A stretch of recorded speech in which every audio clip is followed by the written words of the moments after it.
Good evening, everybody. My name is Josh. I'm from Triple J. I'm one of the co-owners.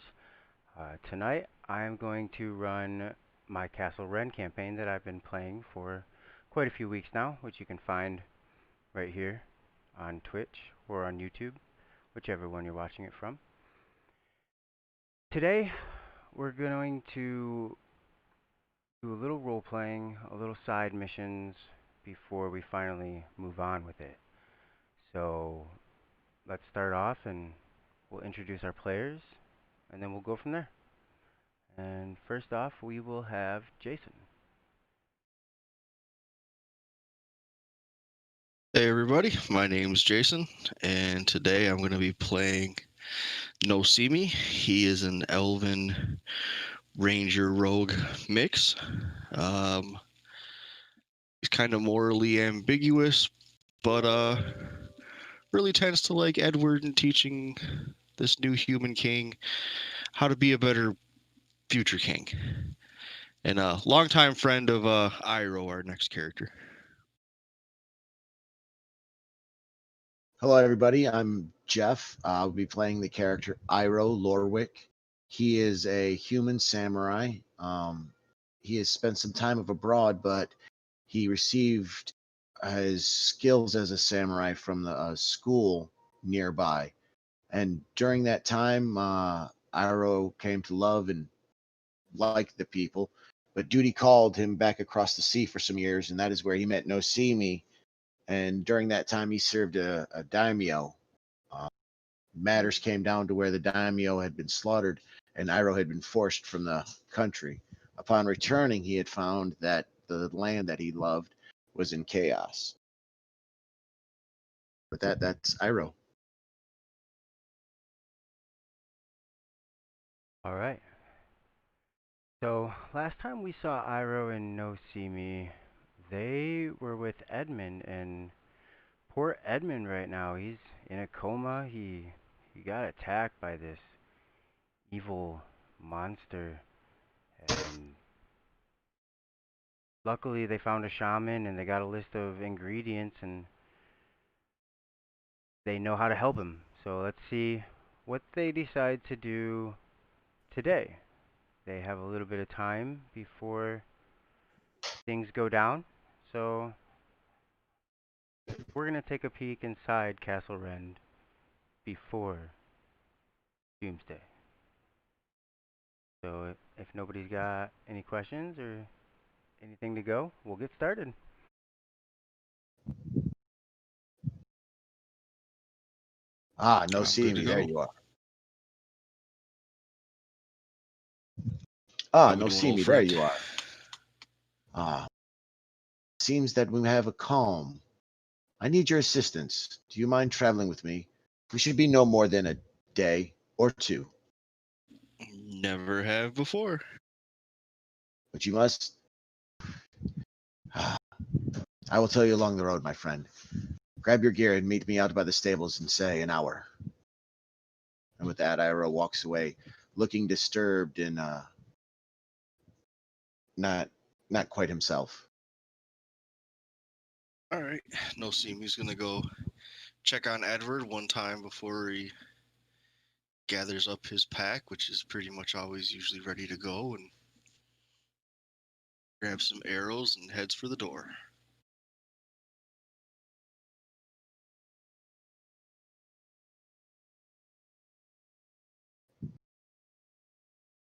All We're at right. Castle Rend. We don't have anybody there selling anything yet, right? Nope, there are no vendors at Castle Rend right now. You guys have the wizard there, so if you guys wanted to buy potions, like those superior healing potions that you guys just acquired, you guys got those from your wizard.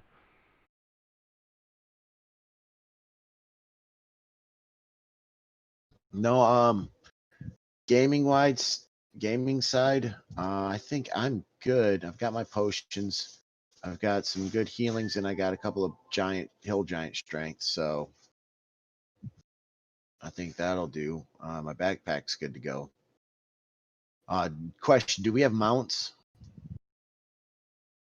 Yeah, you guys have horses, and You guys actually have access to a court, or Jesus, a cart. You guys have access to a cart. Okay. Sergeant Shunk brought a cart with him when you guys came back to Castle Ren. Oh yeah, that's how we got Edward back. Yep. Hmm. The only thing I would have looked for is if we pass a town, I'm looking for some blunted arrows. Yeah. But that's about it. Okay. So yeah, no, Okay. Iroh's gonna hook up the cart.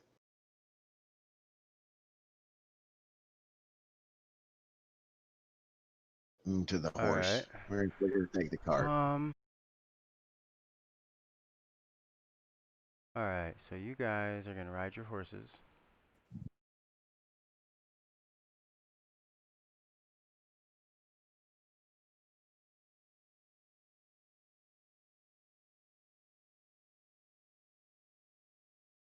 Either one of you have handle animal?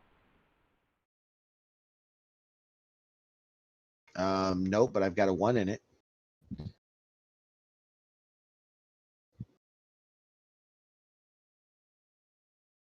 All right. So does Noseeme. All right. So you guys are in Castle Ren, and you need to travel. There's a small little town just on the other side of Drystead, and it's right there in between Arispel and the mountains. There's a small passage between the mountains right there. Will you please reshare the map to me?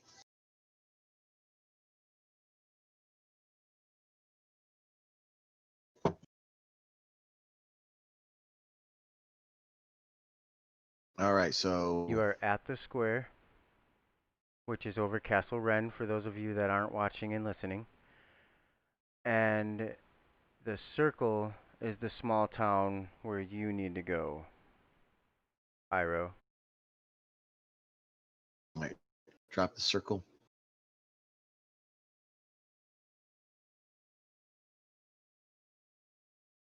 I'm not seeing the circle there. Lost. Okay, there we go. So That's a little bit of a trek. yeah, it is. With horses, and it's just the two of us. We should be able to make it there in 2 days. It's not like trying to cross the desert. Yeah, because once we get through the desert and we don't push our horses, we should be good. Sounds good to me. What are we taking And the we, cart for? it's the supplies. Yes, well, for supplies along the road, in case we come across any good deals along the way on weapons. As you said, we're running short on arrows.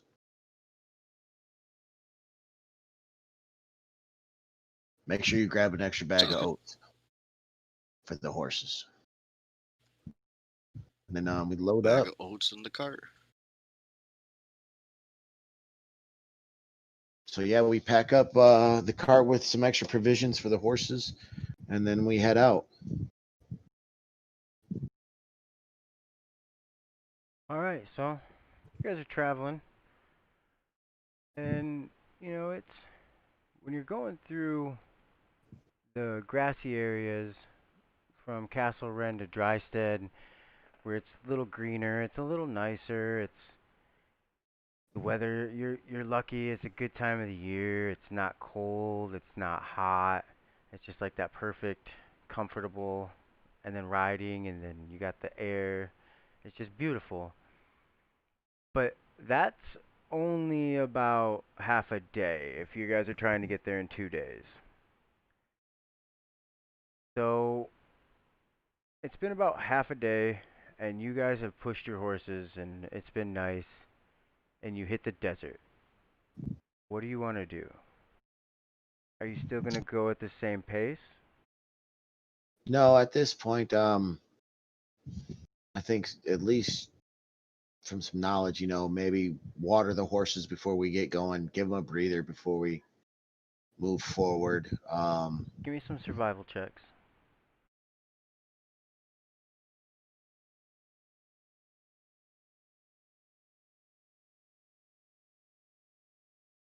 Uh-huh. Alright. I don't know if we really need to so much slow down the actual pace while we're going. Is we just might have to take a few more pit stops to water the The horse. horses. Agreed. I just want to check their shoes and check the animals over before we head off into the desert. Let them go ahead and get some extra water now.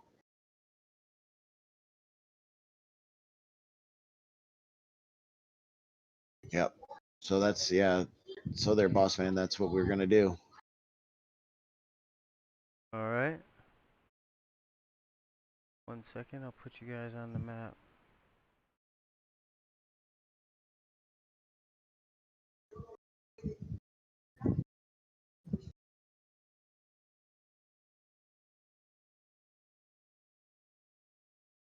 Good Jesus, dude. What'd you do? Biggest map I've ever seen in my life. Bigger than any ones I've ever. Oh, are you bitching It's about a my big. map? No, not your big map. Man, that's only like Yeah, a 20 by 20. You can zoom out. got that big map energy. I do.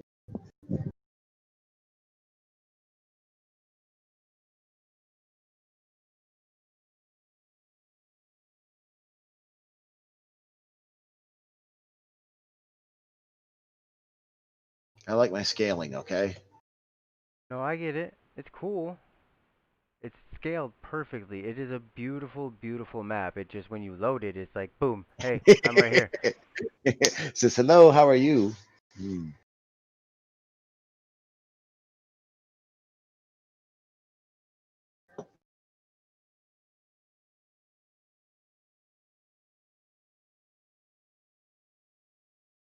All right. So when you get this map ready, let me know, and then we're gonna ready to role play some more.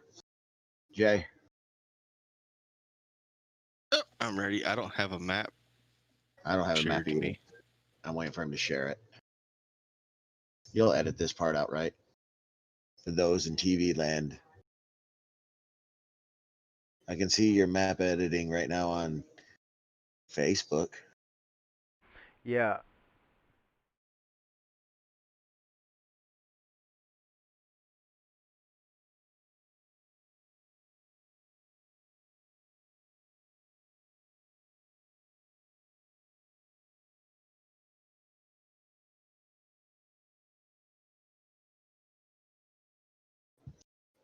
we're gonna say you guys have been riding for probably about another 2 or 3 hours now in the desert, pushing at the same pace, and you are.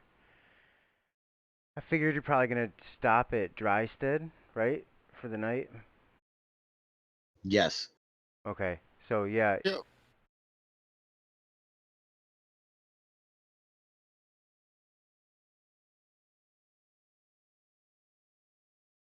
at Drystead,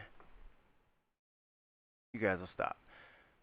So you guys are coming up here, and come up on this small little camp. Try and unlock this in small sections, make it a little easier.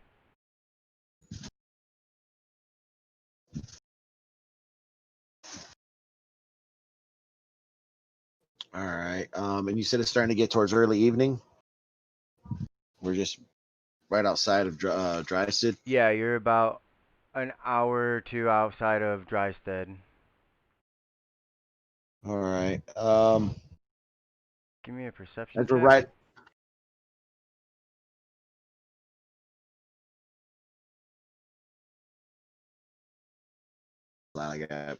I'm running slow. Yeah, no, I got you too. It's the map. I'm letting off some of the screen.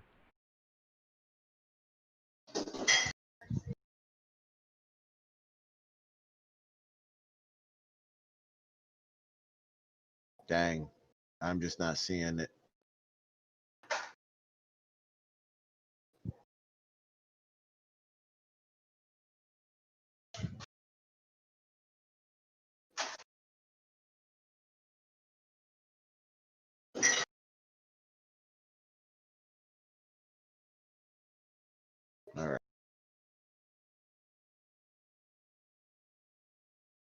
Boom. There we go.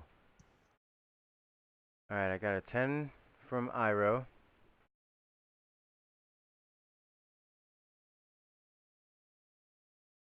What are we rolling? Perception. I'm sorry, I for some reason thought you said like ride. I'm stuck for a minute. Okay. You can roll it for me if you would like. It's a +7. Yeah. Dang it. Oh, My okay, perception's there, plus just 7 opened up. either. I can't. Yeah, I'm running a little slow. Hey, brother, while we're still in this technical deal, if you can, maybe clear the combat tracker. That might help. I already Less did. character. Okay.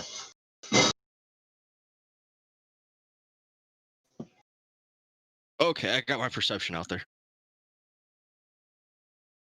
Yeah, I saw that.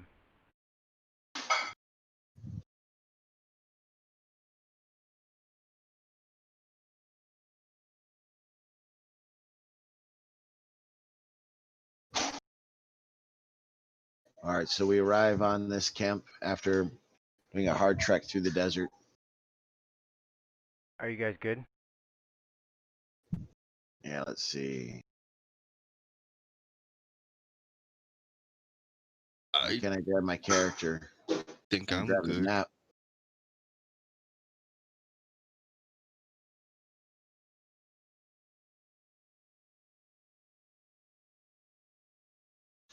I can't move Iroh on the map. It's like he's a part of it. Yep, they're part of it again.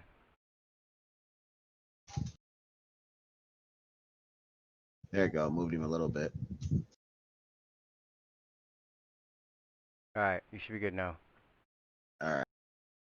Good to go. All right. So upon entering near the camp, I dismount and grab the horse, by the reins, looking around. What do I Iroh, see with you don't see anything. You know, you've been riding through the sand in the desert for so long, your eyes are kind of scratchy, and there's actually been like a small sandstorm that you went through. It wasn't too big, but big enough to where it kind of messed with you.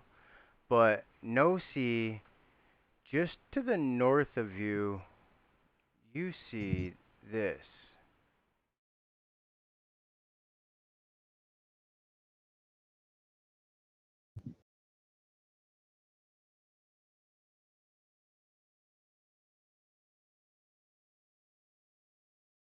Standing there in between those tents, and you don't hear any screams or anything coming from around it. But I'm gonna it's stop Iroh and tell him that basically what I see. I see what looks like a sand elemental with the like a sand's with playing like a tricks on you. whirlwind of dust around him. Nah, you're just a blind human. It What? happens with your age. It's okay. Here we go with my age. Just to let you know, I remember when you were young. Whatever. Shut up. No, you don't. Well, I was young. Damn it. I was Ah, older than you are now when I met you.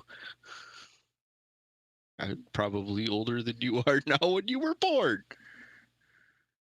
whatever. What is this over here? You're talking about the sand. Why would the sand be bothering people? Did we go I look? have no idea. I don't hear nothing from it. I don't hear no screams, but that sucker sure looks menacing. Yes, and there's the carts over there. Are still laid in the tents. Where are the horses?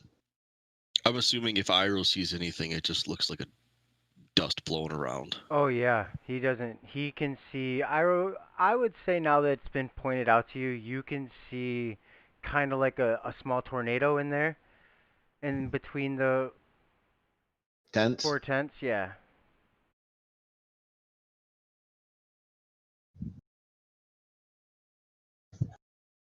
I say we lead the horses over to the carts here if it doesn't attack us. No, see me. We tie the horses so they don't get spooked and run off like these poor people's ears.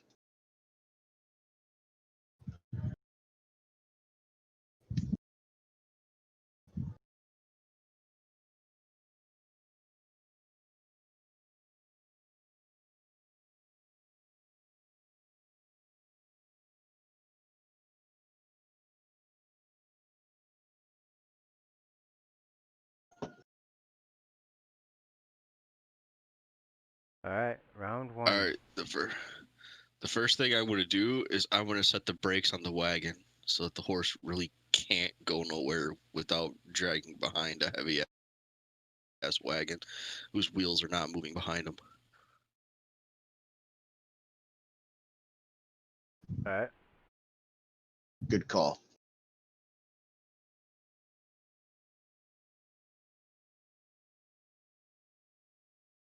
Pretty much imagine that'll take my whole turn. Okay.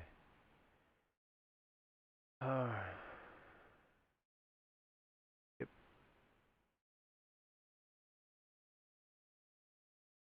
It goes invisible.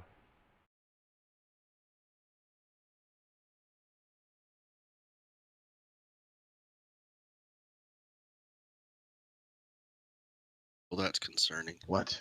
What is concerning? That cloud of dust over there? As I said, it was Yeah, nothing. Let us check around and see what has happened to the patrons of this place. Can you move your owl?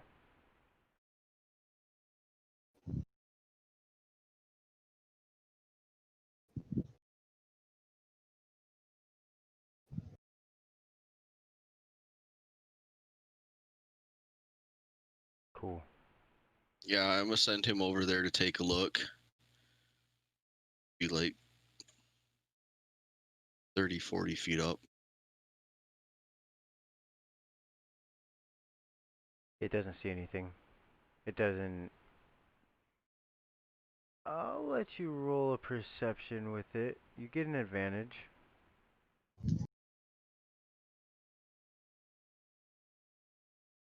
Hmm. Moving. It moved in. It can just see the direction. It can't tell where it's at, but it can tell you what direction it's moving in.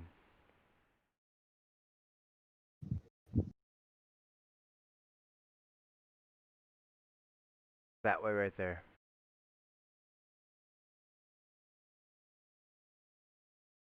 Can you see that? Yes, I see I it. Okay. don't see an arrow. Oh, I do. I take that back. I'm gonna start using that. I like the draw tool way better. For me. Alright. Iroh. Yep. Noseeme, how many times have we been through adventures and seen strange things?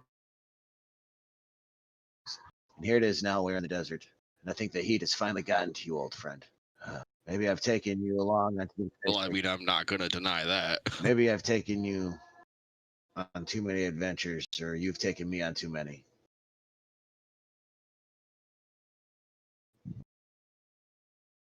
And I've passed my turn. Weapons are drawn, no. Regardless, let's go ahead and check out these tents. Make sure whoever is over there is okay.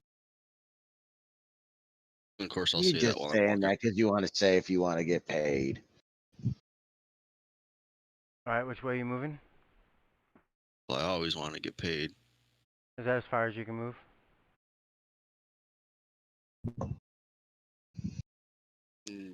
No. Is this really on a 5-foot scale? That where we at right? Yep. That's what I've been treating it as.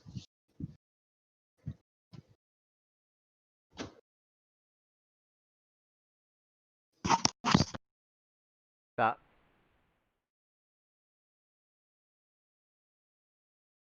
Totally planned on it.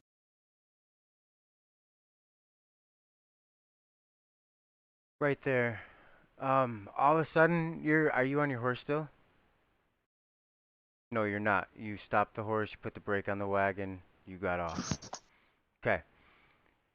As you're going Correct. across, you're running or you're walking fast. You're, you know there's something out there, so you're kind of careful at the same time. All of a sudden, you get here, and the ground beneath you just starts moving. Does The sand is shifting around your feet. What is going on here? Damn it, Noseeme, you were right. All of a sudden, out of the corner of your eye, Iroh, you look back and you just see this huge. You see the sand monster just engulf Noseeme. Like you can't see Noseeme right now. Hmm. Interesting.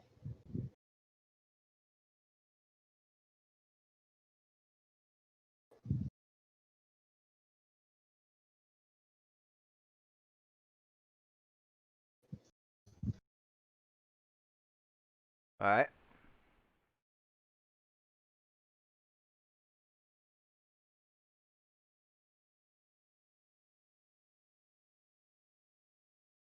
Oh wait, Now hold that on. it's turned, I read that backwards. You can take that damage back. That happens at the beginning of your next turn, but you're blinded and restrained.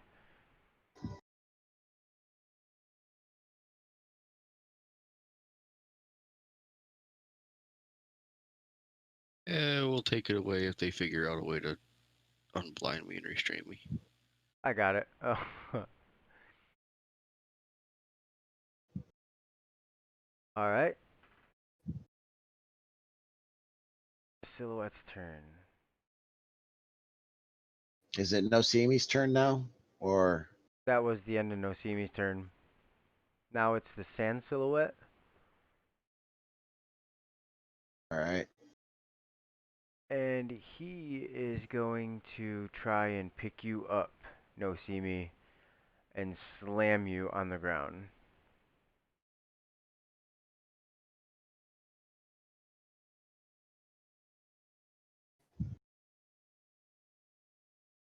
He gets 2 turns. No, that was he held his ready action.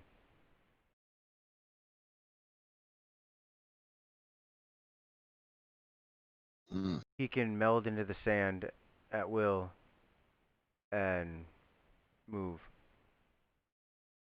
So he's kind of like the Sandman villain from Spider-Man. Exactly. That's exactly how my head's playing it.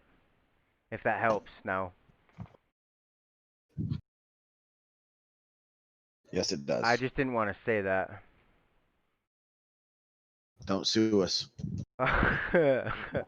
So out of the corner of your eye, Iroh, you look back and you see Noseeme kind of just like get picked up in the air. What?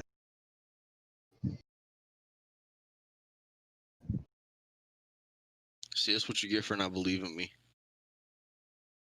Oh no. So after this, then it goes back to Noseeme's turn, or is it my turn afterwards? I've got a little bit lost on the initiative tracker. It's your turn after the monster. Okay. Now I don't see the monster on the tracker or for me to target it. Can I target it now because it manifested itself in front of Yeah, me? it's back now. Okay. But if you swing at it, I'm gonna tell you. No, just hold on.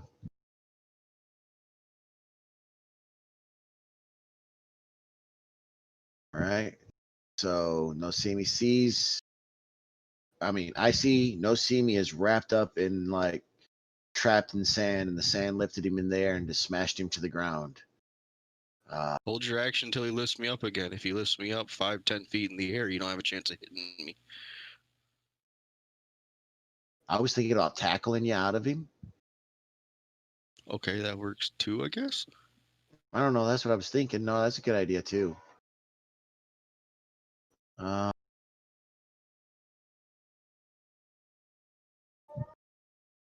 yeah, I'm gonna move up closer to him there with my weapons drawn, because like the sand is slithering around. No, see me right. So I'm gonna guess wait for it to come together and like lift him up to slam him, and then that's when I'm gonna attack. All right. All right. So it's your turn right now. So we gotta do the Constitution save. Oh, I already passed my turn because I failed and you did 10 points of damage to me. Oh, you're just gonna do it that one was it? Because I took that damage away from you.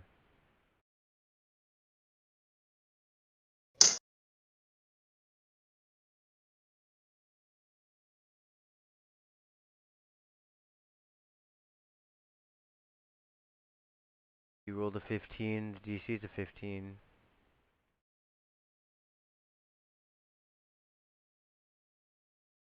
So you don't take the I'm damage. still stuck though. Yeah, you're What do still... I have to roll to get out of it?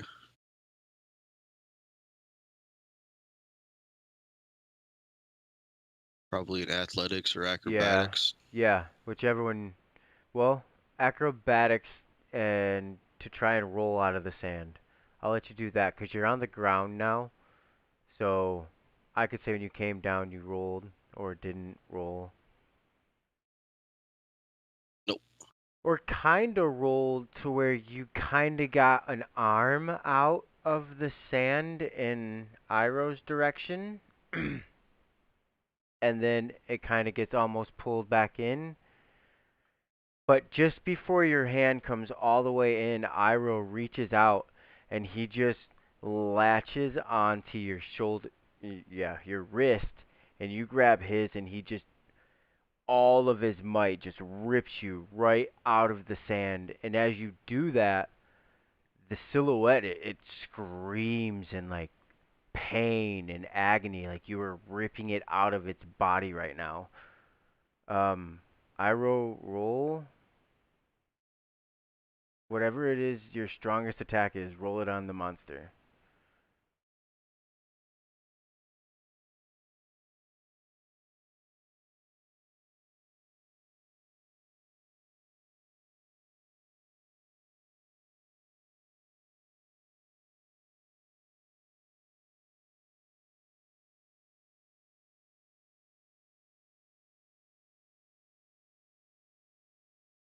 Not attack. You didn't have to do the attack. Okay, that doesn't count. Just damage. Just damage.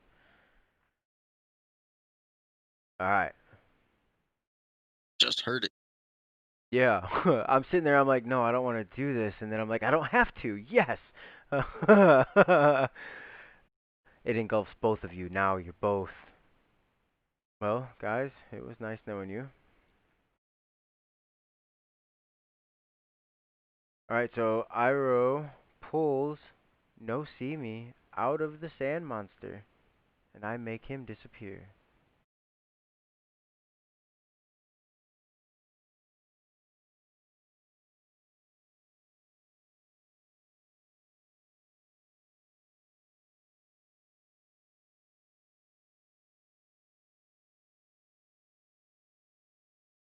I'm gonna pull my hood over my head and duck down to the ground. And ready an arrow.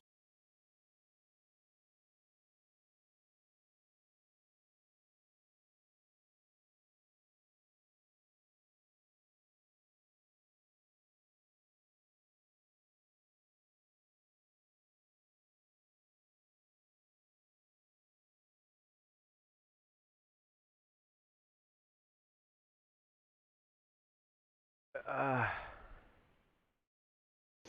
you can All right. you get down and you try to hide, but you can still kind of sense that it knows where you're at. Like you're touching part of it. Like you're not going to be able to fully hide from this on the ground.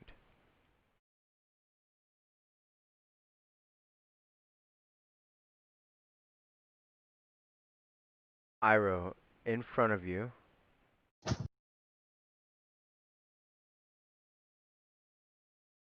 I scan the ground vigorously after ripping Noseeme free, throwing him off to the side. Both swords drawn. I look at the sand. Where are you, beast? It's right in front of you still. It's there still. Like it hasn't disappeared yet. Yeah, it's not invisible. Oh, Nope. it's not invisible. I thought it slid back into the sand. Time for you to taste my steel. All right, go ahead.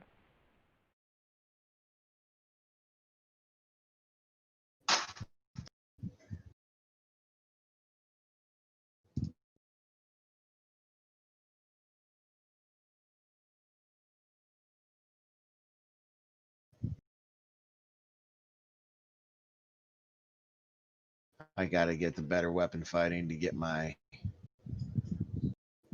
deal. All right, so Iroh, seeing the beast, fully materialized in front of him and his friend out of his way, lunges in with grace and an upward stab, grabbing what he perceives to be the beast's shoulder, then wrenching it free, spinning around, bringing Quicksilver, his second blade, into the gut of the beast, ripping it around, and then in completing his turn, takes Grace into the what he would perceive as the neck and in the chest, ripping through it, spins around, thinking the beast is destroyed, kind of chuckling to himself that it's not, and happy for the battle.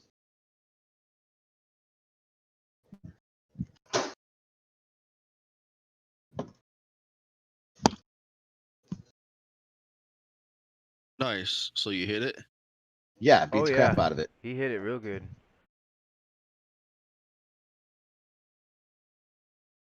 13, let's see, 28 points of damage.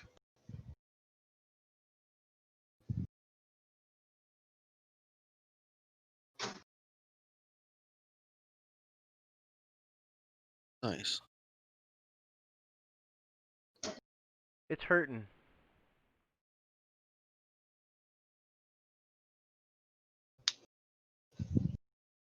Alright. I was gonna fly in and distract it and fly away. Give me the help action. All right.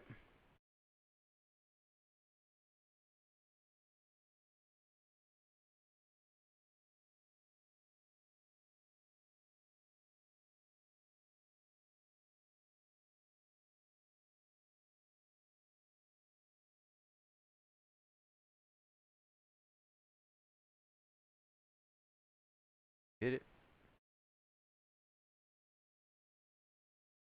Oh crap, I didn't drop my hunter's mark.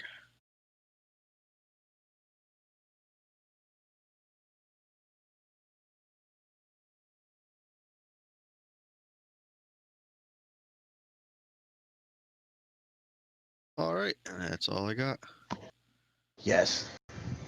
Kind of move around to the side a little bit just so I'm kind of cross path with Iroh. All right. Yeah. Um. All right. The silhouette is gonna look at Iroh and look at Noseeme, and then all of a sudden you're just gonna see it kind of shrink down, and then it just blows up into this huge 60-foot cloud, and all you can see around you are evil-looking creatures and I internet monsters and beasts all around I, you.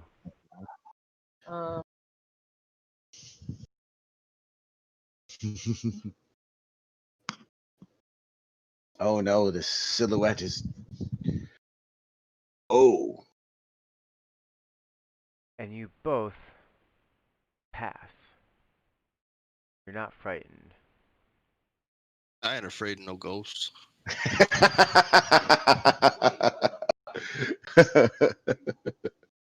Alright, Iroh.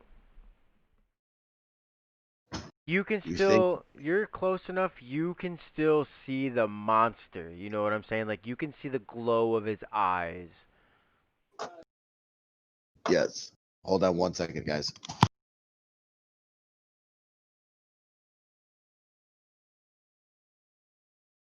I'm surprised he took all that arrow damage. I couldn't Oh, because it's believe it. magic. Oh yeah, that's right. Your guys' weapons are magic. I'm sitting here trying to figure out why his were hitting full damage too. I was like, dude, what's going on? Magic didn't even appear in my Yep, got a brain. magic bow. I'm still kind of surprised that piercing damage did full damage to it, though. Okay, so All right, remember, guys. apostrophe magic will erase. Like, you can say resist bludgeoning, piercing, and slashing, comma, apostrophe magic. That means if it's magic, slashing, piercing, or bludgeoning, it still does full damage. It doesn't resist magic.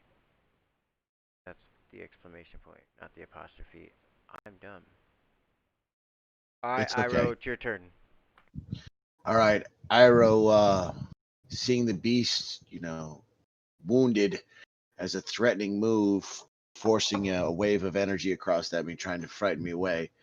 Laughing with abandonment swings, bringing Grace in as a piercing strike towards its head, glancing off of its what would have been its cheekbone and part of its head, ripping it out, bringing Quicksilver around from a ground up slash. The beast steps back, dodging away. Grace comes in, aiming for its right arm, slashing through, causing the dismembered arm to dematerialize then rematerialize, but yes, with less sand.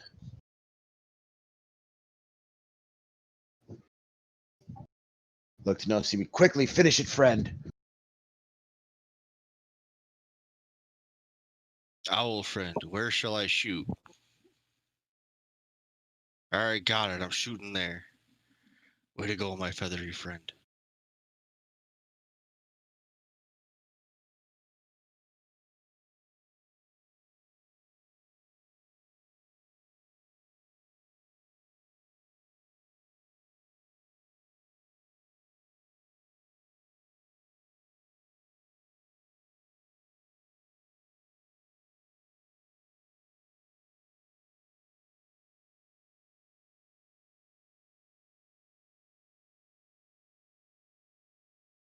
Oh, it was low damage.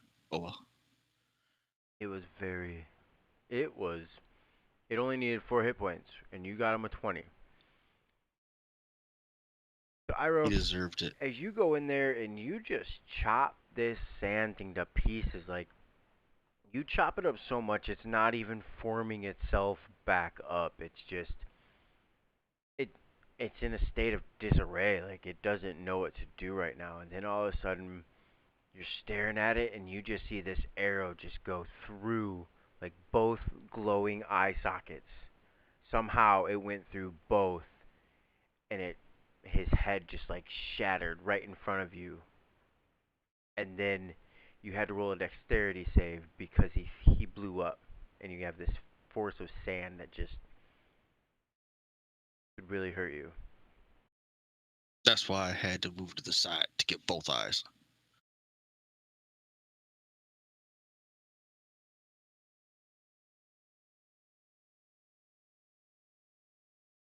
Supposed to be rolling a dex check too. Nope, you're good. He's right up on him, so. Alright, so in your state, you're just like, yeah, we just fucked him up. And then he just blows up right in front of you and shoots you back 10 feet.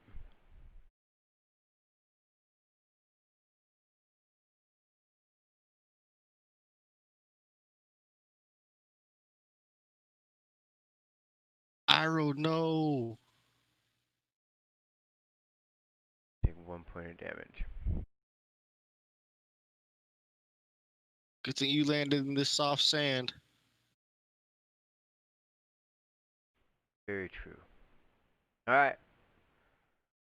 So you took out the monster.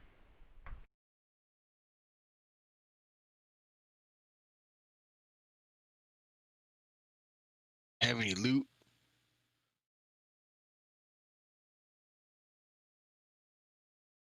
Out inside this tent. Is anybody alive in here? Is anybody okay?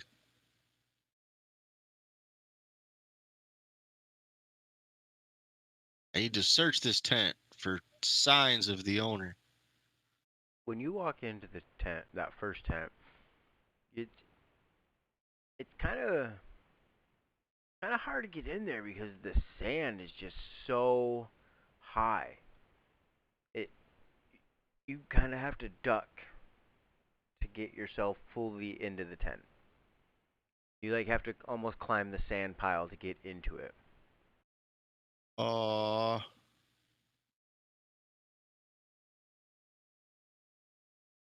So I take it there's just a pile of sand in here. The other Oh yeah, if tent there was through the anything in sand. there, it's buried.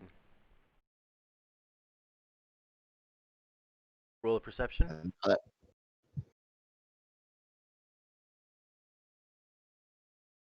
Check. I might have a shovel. I have a shovel.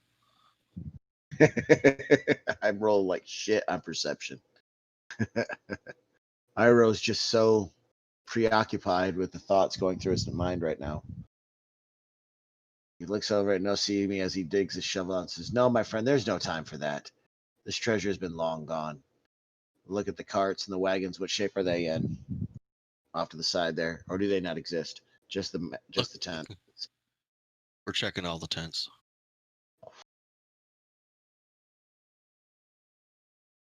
Roll a perception.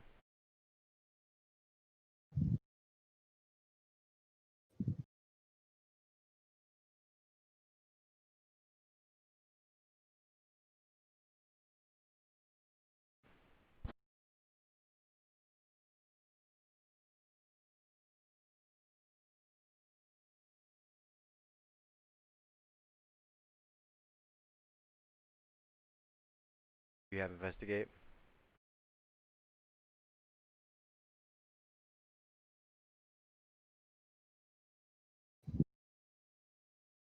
All right. Kinda. When you It's walk there. up, when you walk up to these other four tents, you kind of have the same thing in your mindset. You're like, man, they're just gonna be full of sand, just like the last one was. Stupid sand elemental. God, I hate the desert. What's an elf doing in the desert? I don't. My skin is too fair for this sun. But you look in that the tent right above you, right here. You could get in there, and you found a couple things. You found maybe like a sack that had some coin in it. You could probably count maybe 5 gold. There was a silver necklace in there. No armor. Maybe a hand axe. Some shovels. It looked like what could be archaeological equipment. Ooh, any shovel better than mine? As a matter of fact, yes, there is like a utility style shovel. You can fold the shovel up and put it in your bag. Boom, trading up. All right, I'm down here looking at the wagons, considering Noseeme is like always not paying attention when I'm talking to him. All right. Did you say something? Investigation.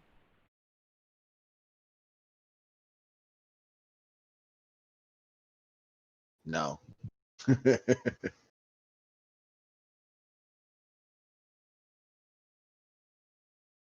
In the wagons, that first wagon, that's exactly what's there. The one right in front of you, it's just full of weapons. Nothing really is shiny. Are they in good repair? I mean, are they rust pitted, Give me a higher low. worn, low?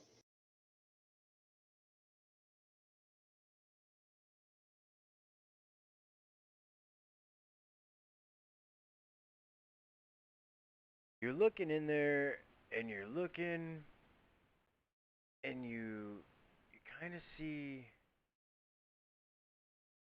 weapon you use.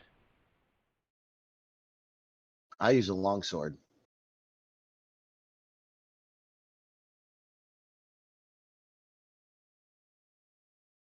I'm thinking You next see a time that. trident. You see this long sword, and it it's kind of glowing, and I don't want a magical weapon or anything. What I got, brother, works. I was just thinking that I'd transfer the shut up. contents over to the wagon. Oh, yes, sir. And you focus on the weapon, and you're looking at it, and for some reason you just can't take your eyes off of it. Like this weapon is drawing you in. You can hear it calling your name.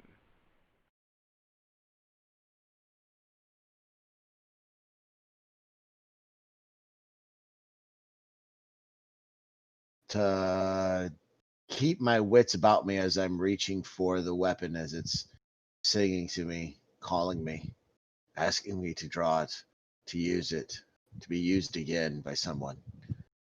But I must keep myself. As I reach for the weapon, I grab it by the handle, and that's my wisdom save right there in case the thing tries to take me over or whatever happens next.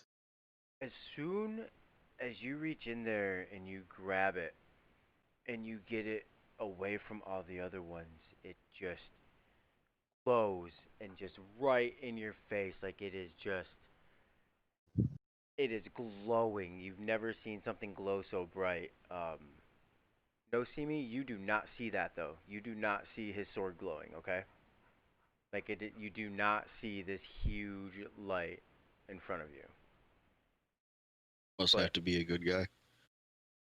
but Iroh, that light is just beaming, and it is definitely calling your name. Concentration check or Constitution save.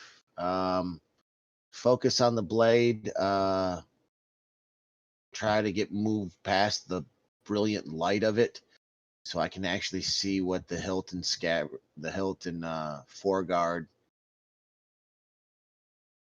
what they look like, what's on them. Try to overcome the light because I can't wield this thing with as bright as it is. I can't see anything around me. Right. Okay. So You're sitting there and you're staring at the sword. And you're trying to focus in on it, trying to focus past the light, through the light, and you're talking back to it in your mind. You're like, "Come on, stop being so bright. I will use you, but just show me why. Tell me why I should use you." And the light kind of just dims in this one little stretch down the sword. See some writing on it.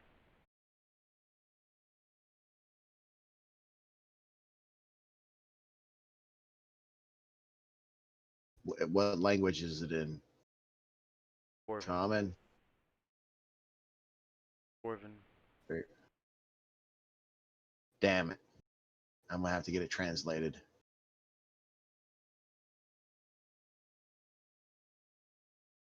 But the sword calls out to you and says,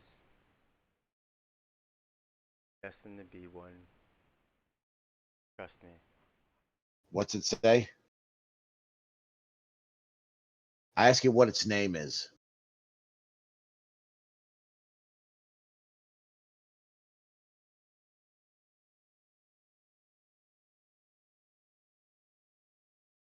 Tell me the blade of time. Close, where I feel you will need me.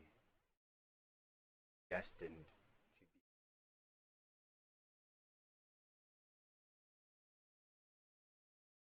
Well, Blade of Time, let us move forward then, as time always does. And I take the +1 longsword that I had, and I feel like I need to trade. So I throw that into the cart and put the Blade of Time in that one's sheath at my side next to Grace, and then turn around and start heading back. Noseeme, are you done pilfering them tents yet? Are you ready to get down the road? I feel like sleeping in a nice inn this evening, unless you wish Hell to yeah, spend the I night got a shovel. in there. Good, good, good, good. Let us be off then. And we take the brake off of the horse, off of the wagon, mount back up, and make our way into the rest of the way into Drystead.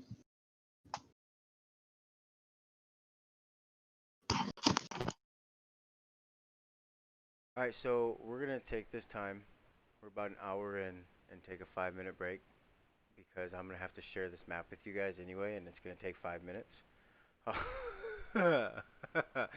So let's take a 5 minute break, then we'll come back, jump into it, and you guys will be right in Drystead.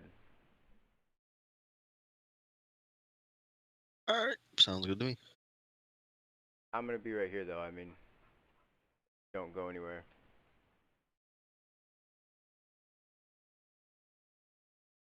Okay.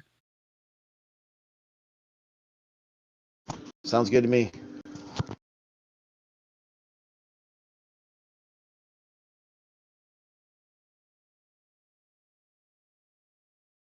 Oh god, the big map.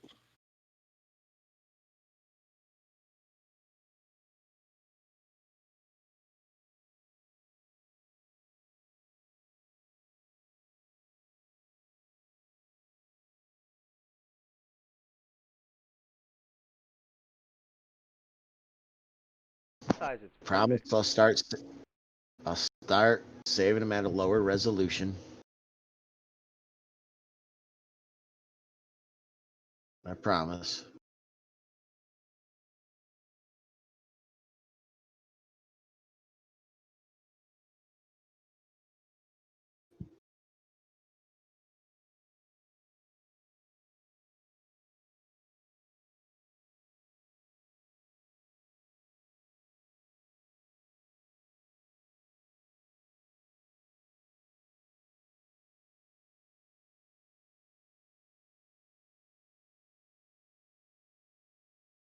You know, whoever made this map kind of looks like they knew what they were doing, huh?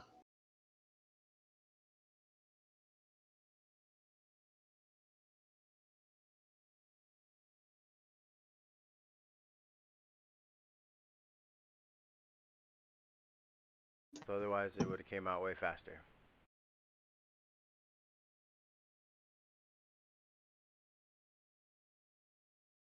All right. You gonna build that sword later?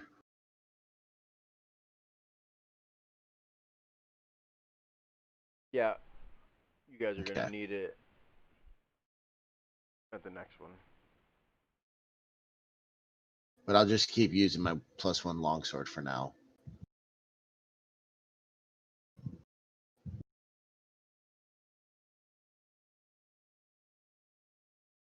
I did get one charge on it. Grace.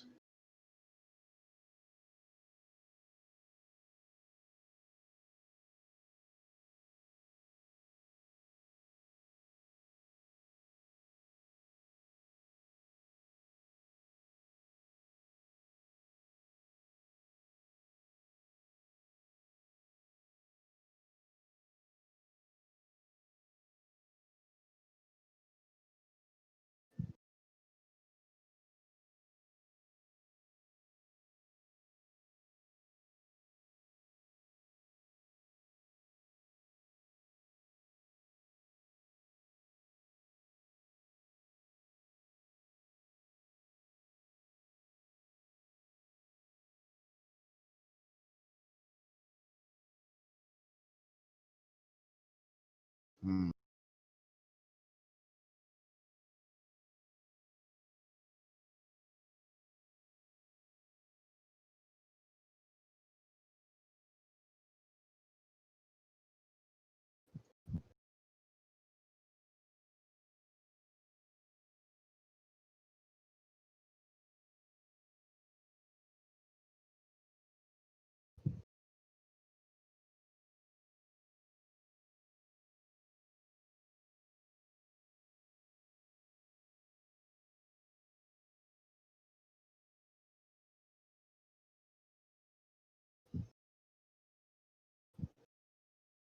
I'm back. I'm back. I never left, actually.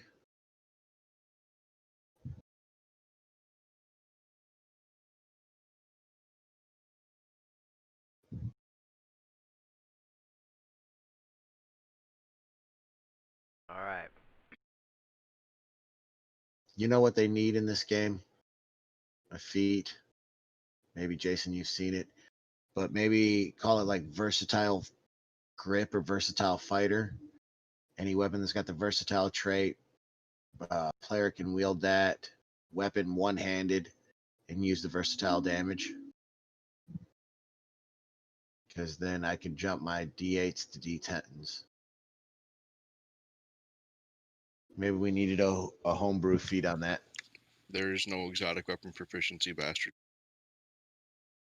I know, but that's why I said we do a homebrew on that feat. Okay.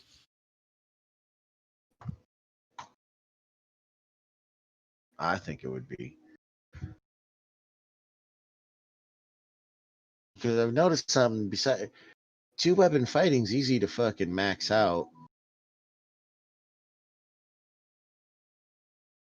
take the dual wielder and then the 2-weapon fighting for the fighter. And that's it for the... I get no penalties for wielding double long swords. But I can't wield anything bigger.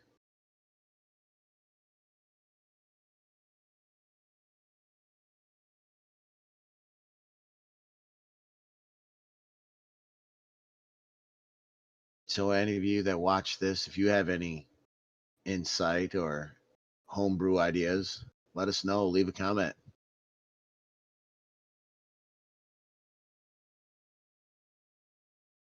All right, you guys ready?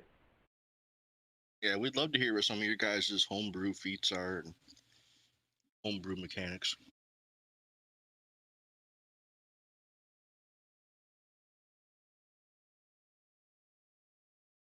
Yep.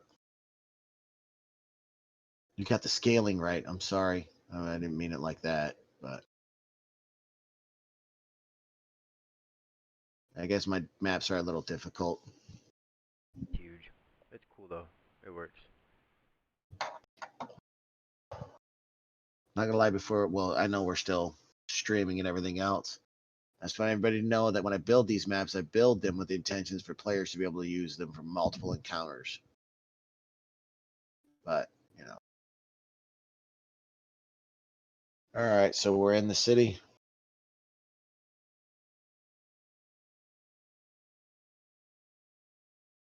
Yeah. Guys, you guys enter the city of Drystead, and inside Drystead looks nothing like the outside. Like, there's grass everywhere, there's happy people, paved roads. Oof, that was a modulator without a modulator. uh, and it it's springy in there, you know. It's not. You would not think that you just came from the desert into this.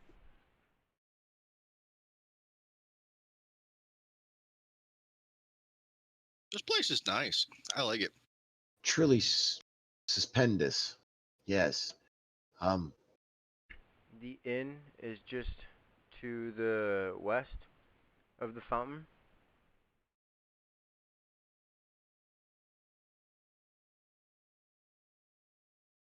let us be about our business and get rooms for the evening. I take it we put our horses up in a stable nearby.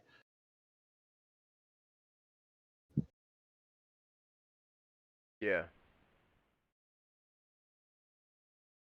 Look at this magnificent architecture. Who would have thought that in the middle of a desert, the dwarves would build a green paradise? Huh.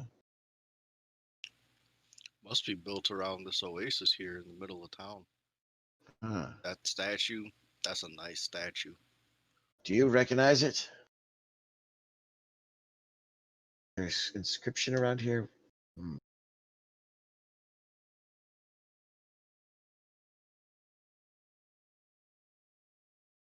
Nothing that I know of. I don't recognize it. Anything written there is in Dwarven. Surely, Noseeme. Had to write If it we're in going to that continue to language. be working with these dwarves, we must learn their language. I feel that I'm at a loss, like the last time we dealt with those Effling merchants.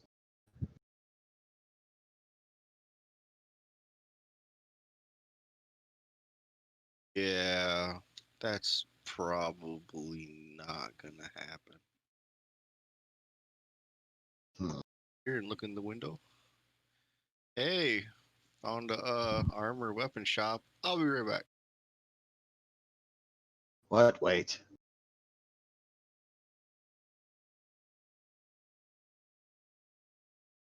We're just here to get a room for the evening. Don't be causing us no trouble. I don't know all the laws here. I'm pretty sure you Well, I'm probably already sure broke no 5. stealing's one of them. Yeah, that's a I just, pretty solid guess. I just want to get me some blunted arrows. stag on the walls. It looks more like goat. Have strange beasts that run these mountainsides, friend. Hello, shopkeep. Hello, shopkeep. Nothing. No, me, see me. You know, killing's against the law too. I Where's the didn't kill shopkeep nobody. at? I Wait a see minute. any blunted arrows?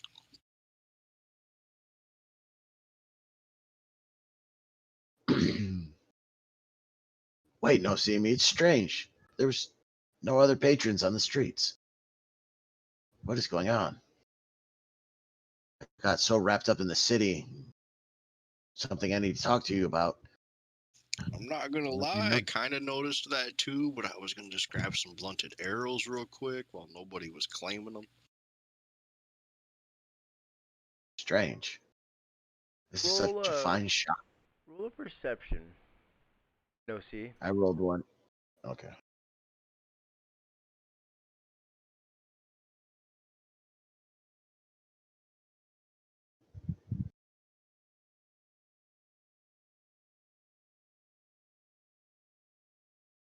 There's some arrows laying on a little crate right there next to that guitar.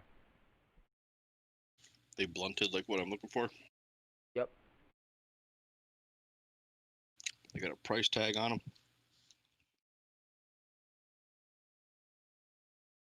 Nope.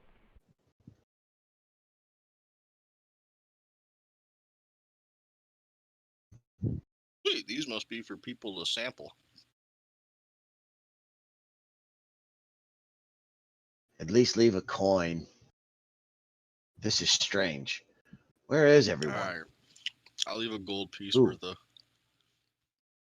it's wrapped.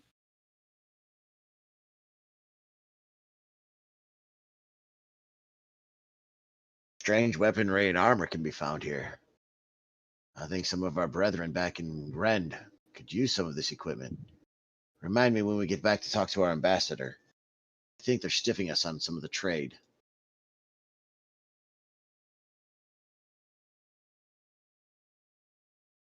We will definitely have to do that. What's this back here? What is this strange contraption? Is there a door? Did you check the back?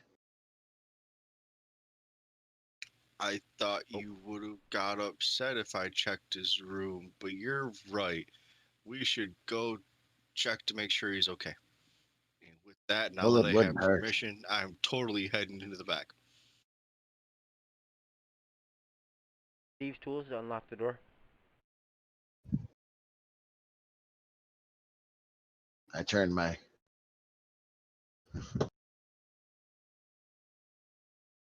You're fumbling with it, and then you kind of you get in there, and you're like, come on, all the time. You close your eyes, and you just click.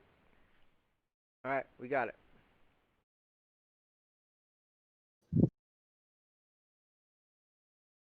Oh, is anybody in here? Are you okay?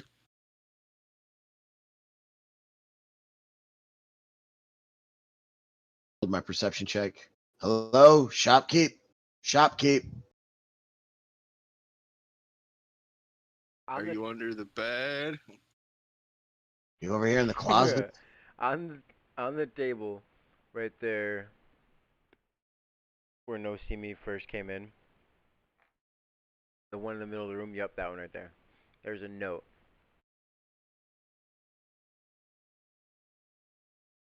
It's in Dwarvish, isn't it? Yep. Buy the blades.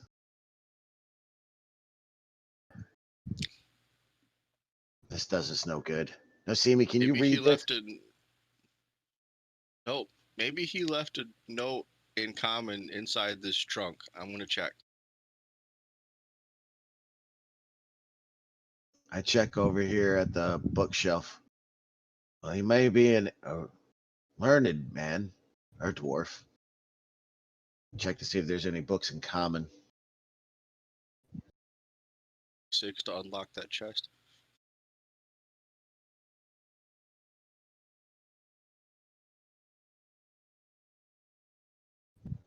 Found another Huh. note in Elvish in the chest.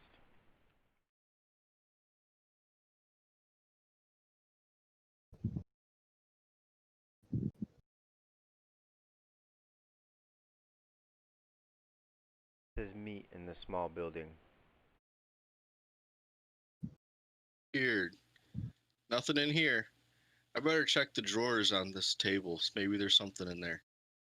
I looked at on the bookshelf and in the wardrobe, and I found nothing. What is over here near this vanity? Is there anything we haven't checked in the room yet, Dungeon Master, that I could see? No. Hey, look, I found this note on the floor. We must have overlooked it. It's in Elvish and it says meet in the small building. Wonder what's going on. Why they must. I don't like the smell of this. Let us be outside. Let us be outside. Me neither. Dwarf smell. Let's get out of here.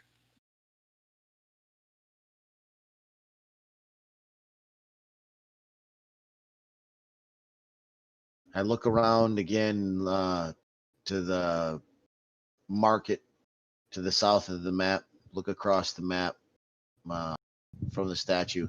Is there anybody on the streets? Is there people milling about? Is there fires coming from the homes? Is there the lamps being lit around? Is there a small building that looks occupied?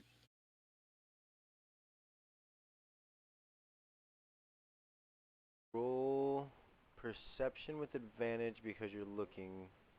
Okay, there you go.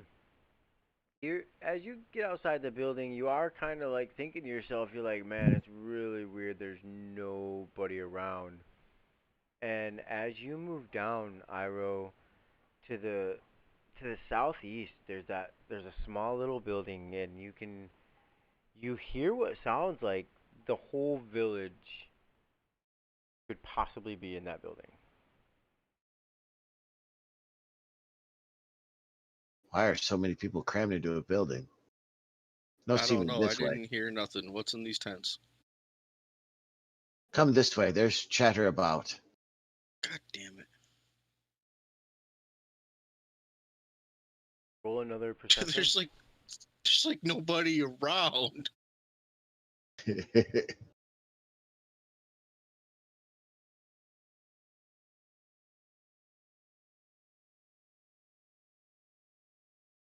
No, see, you're kind of looking over there, and you're focusing on that, like you're listening to the building. At the same time, you're kind of like staring at all the good deeds right in front of you that, if you touch, he's just gonna get mad at you and yell at you. But you're hearing something, you listen, and all of a sudden you hear Castle Rend. You just you just heard the name, and your ears kind of perk up.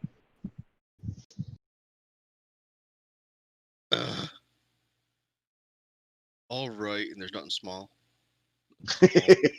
Valuable and sleight of hand as she wouldn't see. God damn it! Here I come, Iroh.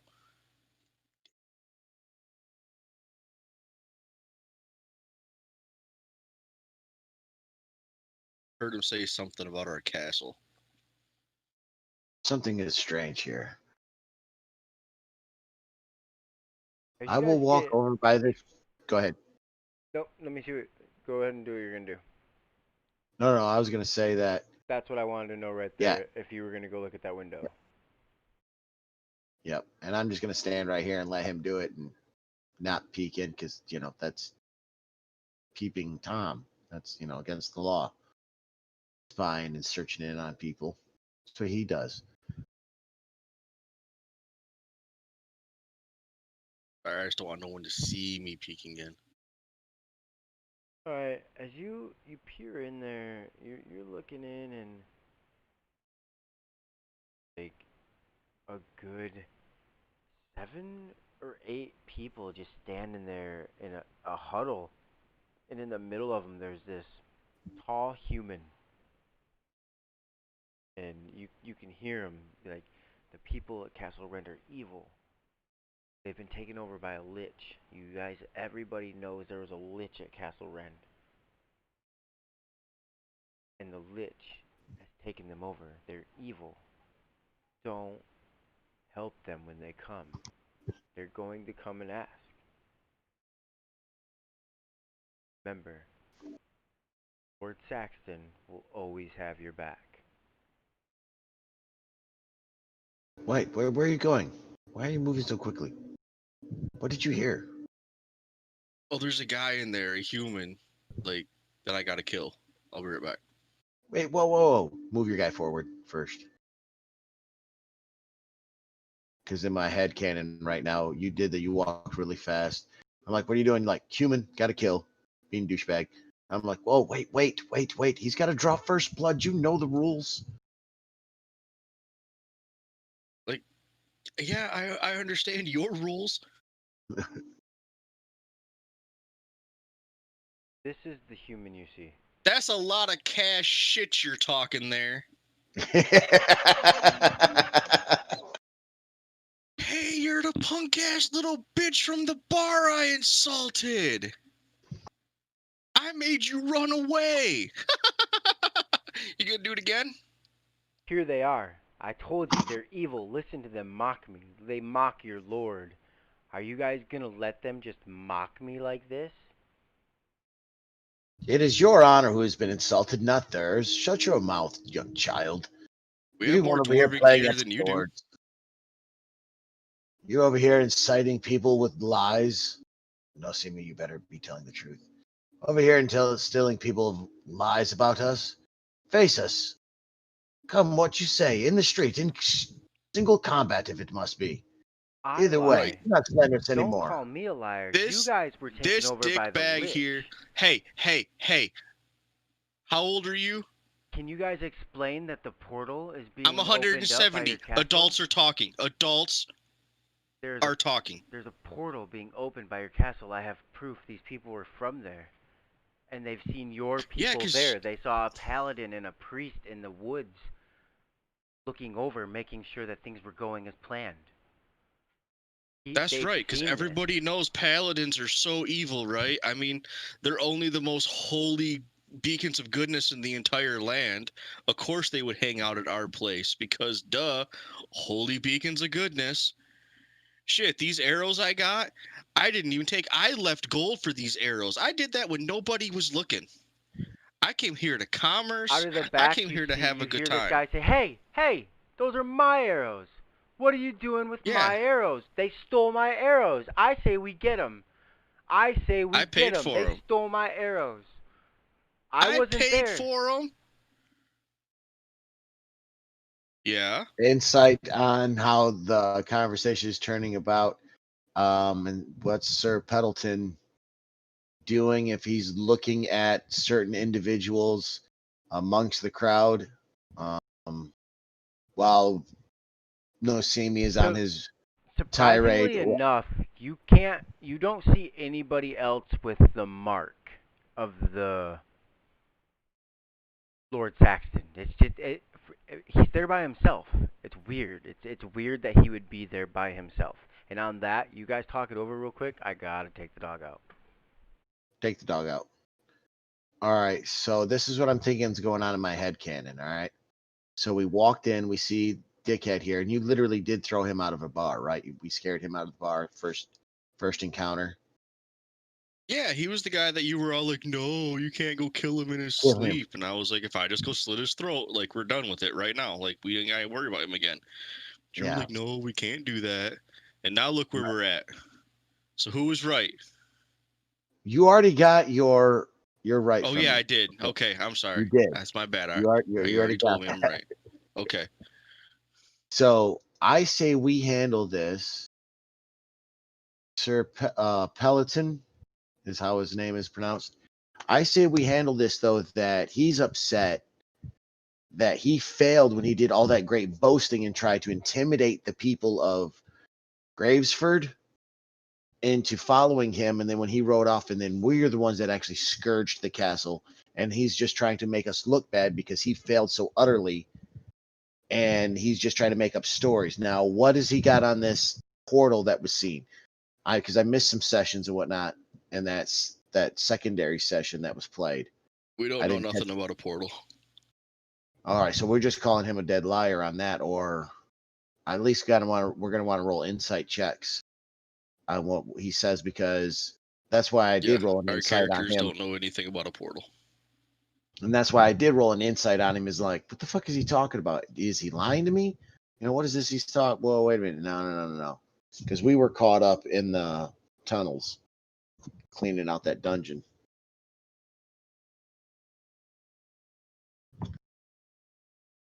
Side note, we have enough money to fortify ours to like level 3, build a wizard tower, a garrison, probably a small town and farms with that 3 million gold,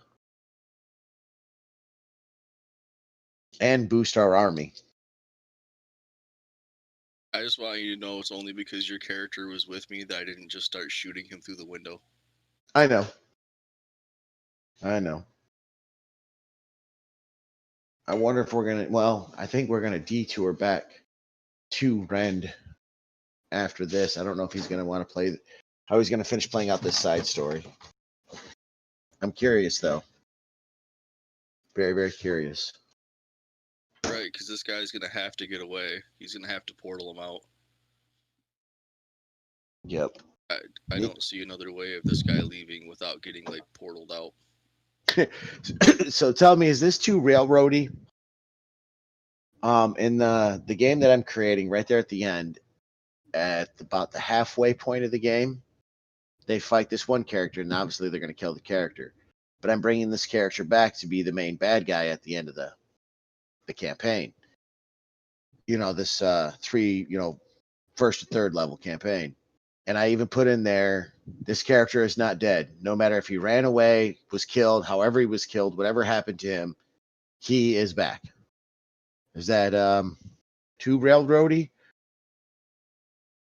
Or just leave it as a giant mystery? It depends on how you took care of him in the first part of it. Like, personally, what I would do is, like, if you have another part where he's there, it should be written something. It should be written somewhere in the first part of the story. Like, if the characters kill them, or if they kill him, he goes all Obi-Wan, and all you find is like his clothes and his gear. There's no body. Okay. Yep. And then how in depth should I go with the epilogue? Because I do want to have a decent epilogue leading into the second book, campaign, whatever you want to call it, however we're going to label it. Should I go deep with the epilogue?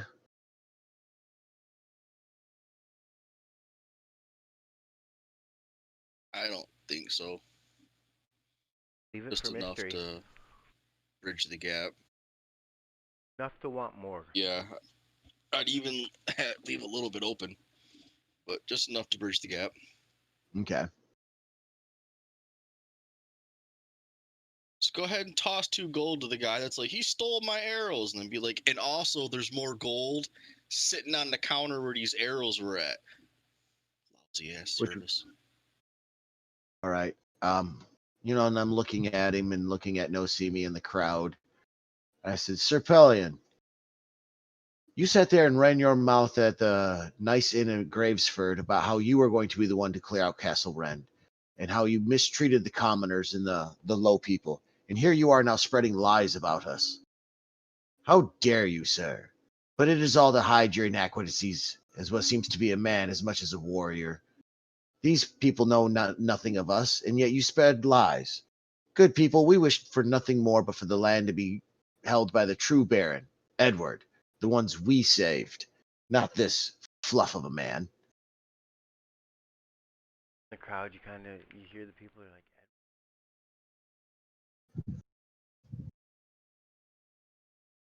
Miss what the Hey, people Said are you saying. a liar and got a little dick.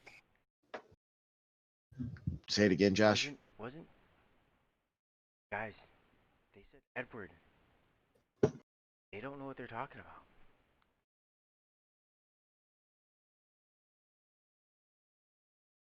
Edward's alive. This guy tried to kill him. Edward. This king. What? What? What? I'm stumbling over your lies now? Who's Come Edward? on, spit them out. The people want to hear it. Are you guys talking about the Baron's son Edmund? If you guys are so close Edmund. to him, you guys can't even. You guys call him Edward. If he knew of this, would he still want you by his side if he was still alive?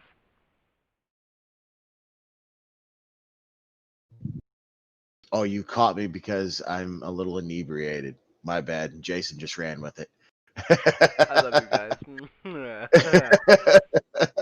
That's cheating, DM. You know what I meant. That's a Fordism. For all my army buddies that watch this, you'll know exactly what it is. Having ism named after yourself isn't always a good thing. I hope you understand that. I wear it. Any of y'all are welcome to trade with us, and you're welcome to come and check out our story. I Are you willing to come with us to back up your side of the story and to face the consequences if you're a liar? He looks at you. Or to wait for a mage or the local cleric to cast Detect Lies? And he's standing there and he's looking at you and he goes, "You know what, little elf? Not until you tell me. Let's end this. You and I, one-on-one, to death tomorrow morning."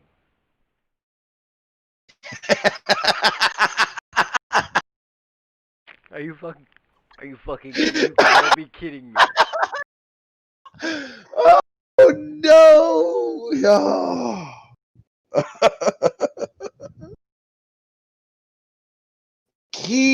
I'm torn. I do not laugh. I'm sorry. Iroh's deal is he says, "Oh, he issues challenge of battle to my friend." That's what happened. People, good people amongst you. Just to let you know, this was in fair combat. Please move aside. Hold on. I gotta do this real quick. 76 divided by 2, 35, 38. So, alright. Because as soon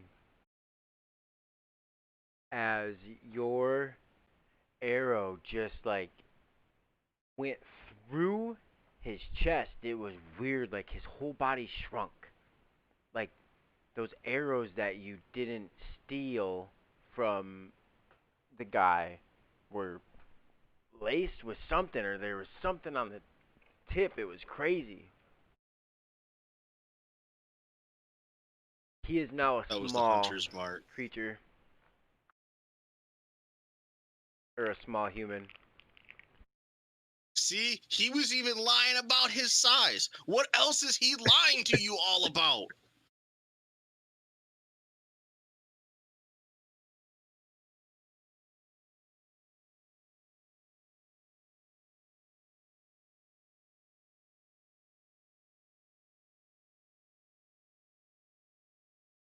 I'm standing there, flabbergasted at the sight. I do not know what to do. I look at him and be like, you now resemble what you truly are, a child. Noseeme, this is fair combat. The fates have given you a leeway. Dispose of him as you will. Good people, I ask you, please stand back. Wait, so I get to fight him however I want? I'm going to kick open the door and tell him to run.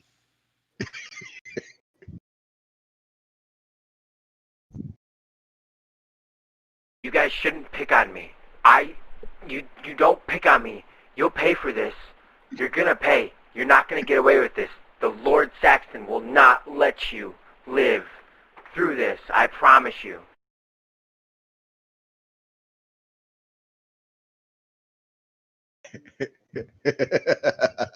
Have my owls swing by him and distract him and give me advantage. Sorry, my owl's not on there. Since he's just going to take his round to talk. Well, Yeah, that's all he's gonna do. He's gonna try and like intimidate you. Good for him.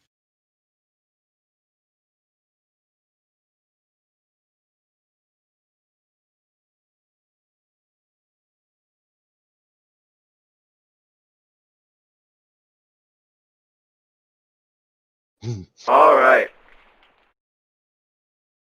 You can't Still do make a try. you can't do that to me. You can.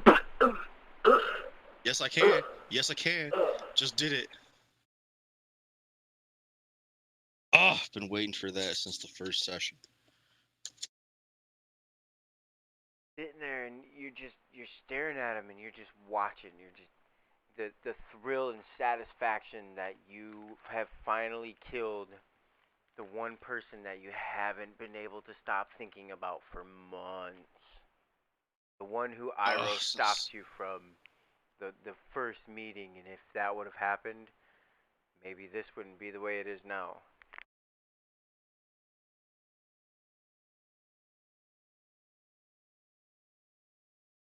I'm gonna look at whoever the barkeep may be and be like, I'm really sorry. I'll take that outside if you would like me to. And I'll clean up the blood in just a second.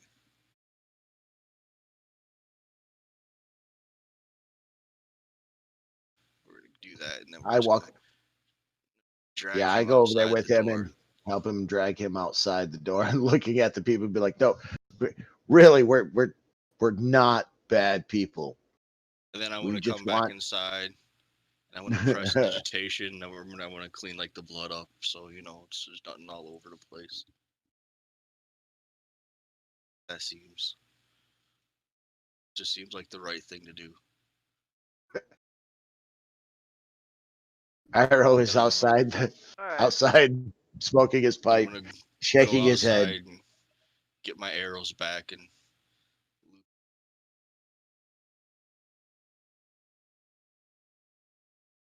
So you guys have officially killed Sir Pelatin.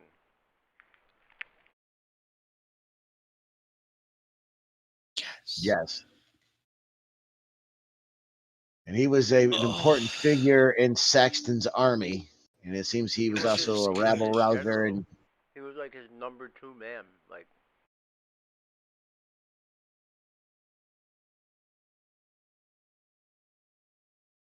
Saxton will move against us even quicker now, losing his general. But what is he doing here? I don't know. Let's see if he's got any papers on him that say what he's doing here, or any coin, or anything else. Just see what he's got. I'm going to check him for intel. I'm not going to everything's so rob small, him. it's almost illegible. Because when that arrow hit him and shrunk him, it shrunk everything. Alright. Did he really have anything worth looting anyway? I can't imagine he actually thought he was going to be in a fight.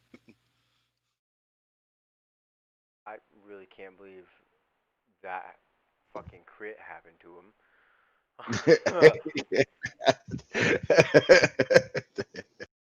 Hey, we're going to head back inside.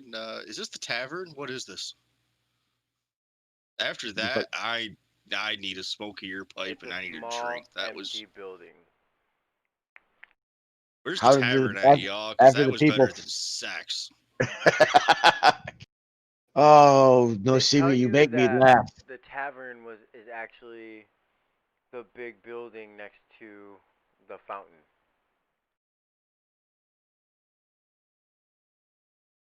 Well, why The don't we red all roof go one meet with there the. and It's talk? like their main hall for everything: weapons, gear, alcohol.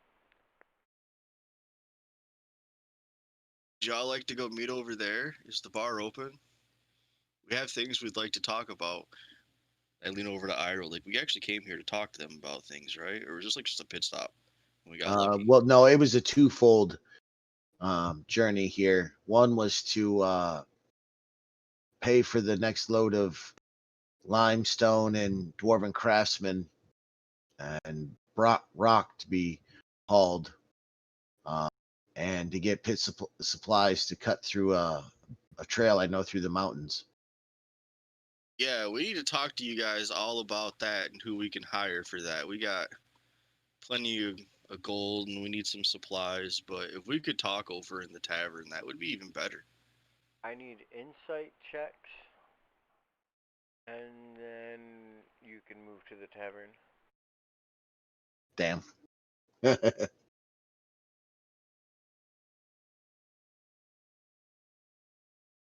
can still see there's a couple in the crowd that are kind of like, I don't know about these guys. They're looking at you, and you just get this feeling about them, like they're just not. It's not everybody in the crowd, but you can tell maybe like one or two of them are. They're not having it. They're kind of like sneaking away. They're about to leave. That's all right.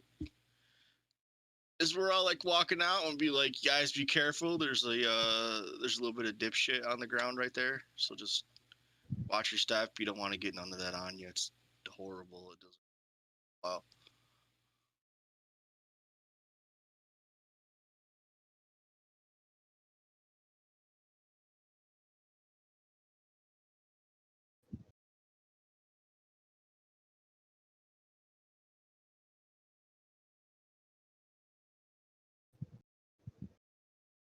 Now I'm gonna go to the tavern and I'm gonna order a round of drinks.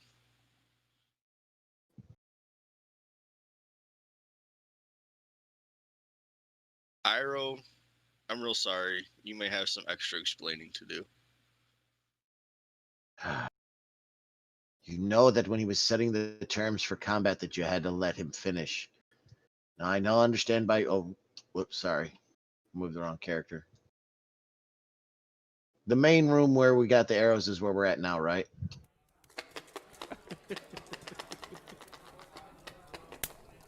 Yeah, DM just move us to the ale hall. That's where we're going. That's what we're trying to get to. All right.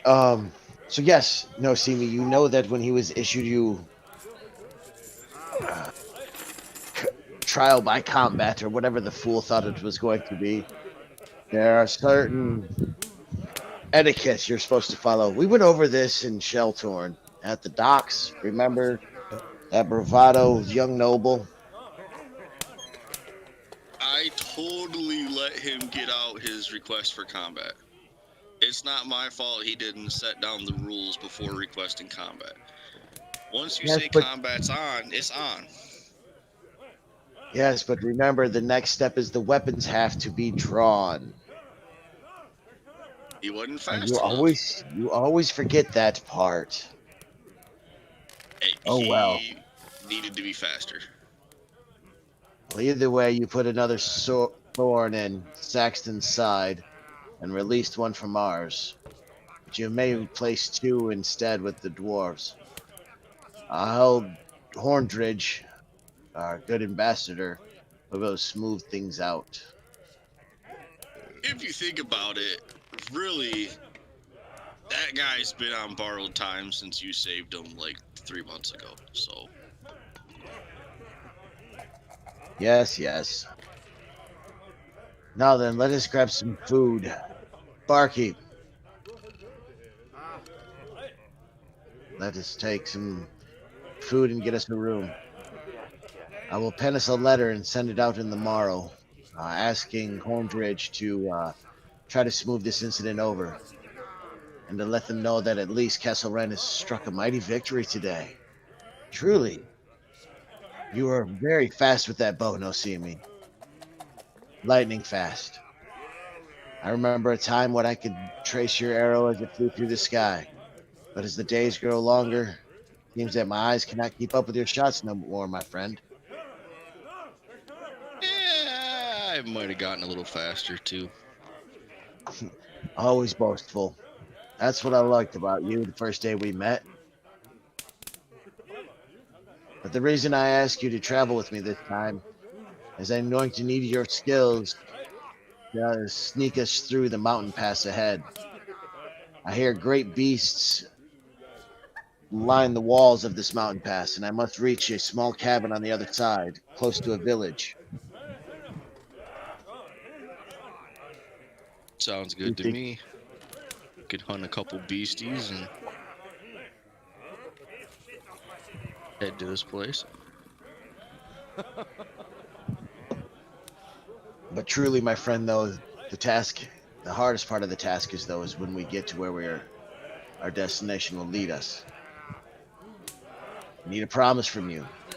that after no matter what, after we retrieve what I seek, that you get them back to Castle Rend. You make sure they have what they need.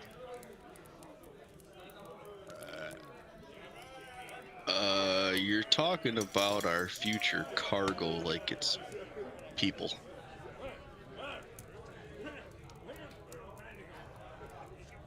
How many years have you traveled with me now, Noseeme?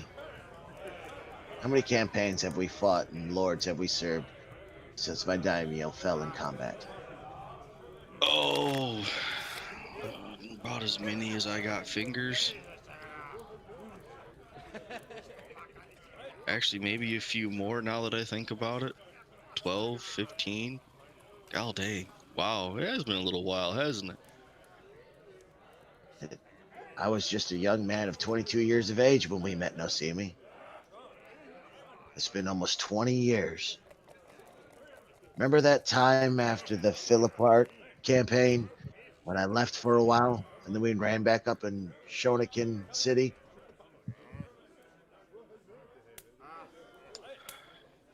Yeah, I do remember that. I had a little bit of fun that time, waiting for you to show up. There's a few people Well, that didn't have a good time waiting for you to show up, but I had a good time. yes. Well, the time I laid down the swords, put them away, found a wife. She was a retainer to Edmund's family. She worked a spy network through there. We had a child. We kept correspondence. She wrote me letters a few months ago telling me of the troubles of the land. And that's why I asked us to come back across the sea and to look into this land. If it wasn't for me, you would be caught up in all this crazy mess. I apologize, old friend, but I need to see my wife and child safe in Rend. I believe Sir Pelatin knew of my family. I think he knew of the connection the day we met. That's why I asked you not to kill him until I could get correspondence with my wife to find out if she was still alive. Ooh, did get that correspondence, right? No, that's why we're headed out there. That's why I was pushing us so hard in the desert. I think Saxton might have found her. I don't know. I just don't know.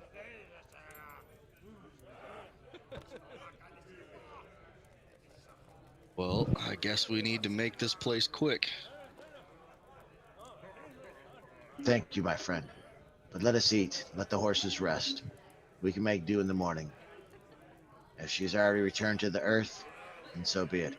If my son has already turned to the earth, so be it. I'm the one who made the choice to leave.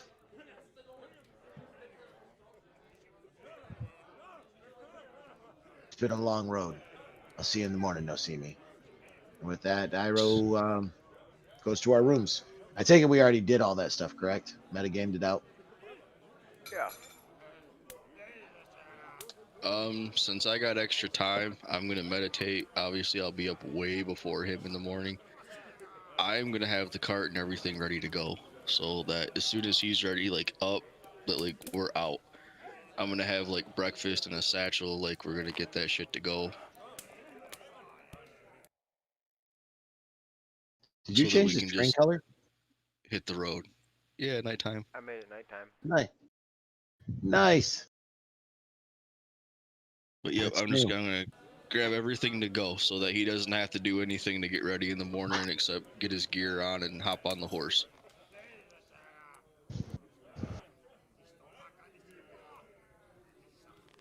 So we All right. take a long rest because I definitely want the horses to have a long rest. Yeah, you're Hope we gonna don't need the get long rest. all right, cool. So they don't attack us in the night. Ha ha ha. Fool. And then in the morning, I since he's ooh. Dun, dun, dun, dun.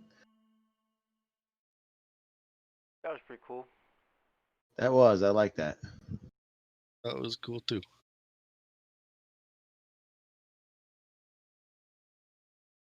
All Yeah, right, we with were talking that, about the sounds earlier today, Jason. mm-hmm.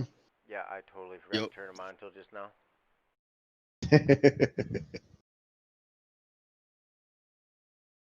Good timing. Right, that's what I All thought. right.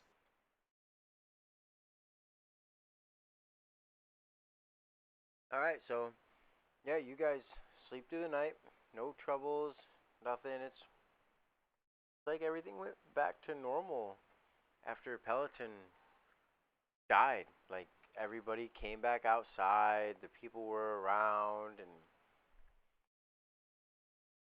but when you're waking up in the morning and you go to leave, some people are still kind of staring at you like, why are they here? Others are like, thank God they're leaving.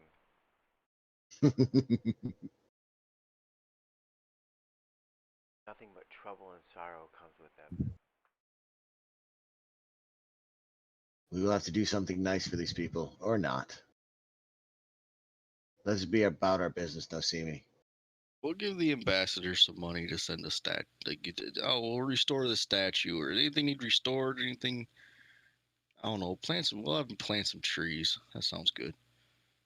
This is a discussion we have amongst ourselves as we're hitching up our saddles and loading the carts down, making sure they got the food and the stuff we're going to need to make it through the mountain pass there and head on out.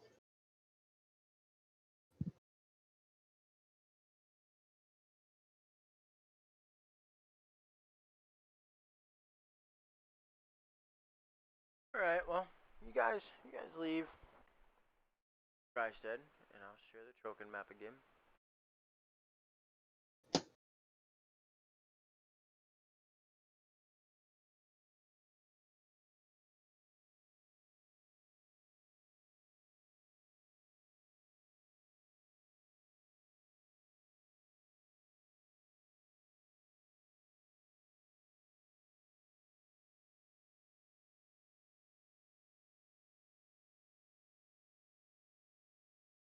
Yeah, because we're going to pass through that little crack in the mountains right there and come out the other side, right? That's what you were saying, Josh? Yep, that's exactly where.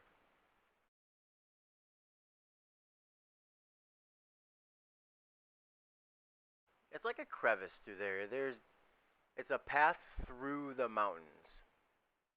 Like it's not, Nothing to lead an army through, but yeah, it's not a tunnel, but there's a small little trail through it.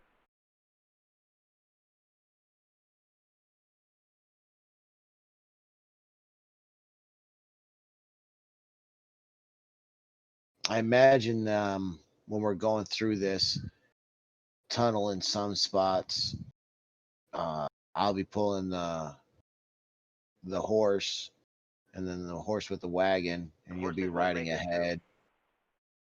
My bad. I meant to tell you that the horses are not going to be able to make it through the mountain. Oh, So we got to leave the horses and wagon in and the that cart, town, yeah, and then we probably. gotta leave the horse Yeah, and the that's cart that is there. 110% my fault. That was in my head, and I thought I said it, but I didn't. So Oh, well then, I'll pay a stable to house our horses and our carts and stuff, so this way that after we get my family, when we make it back to Drystead, we've got everything we need to get them back to Castle Rend.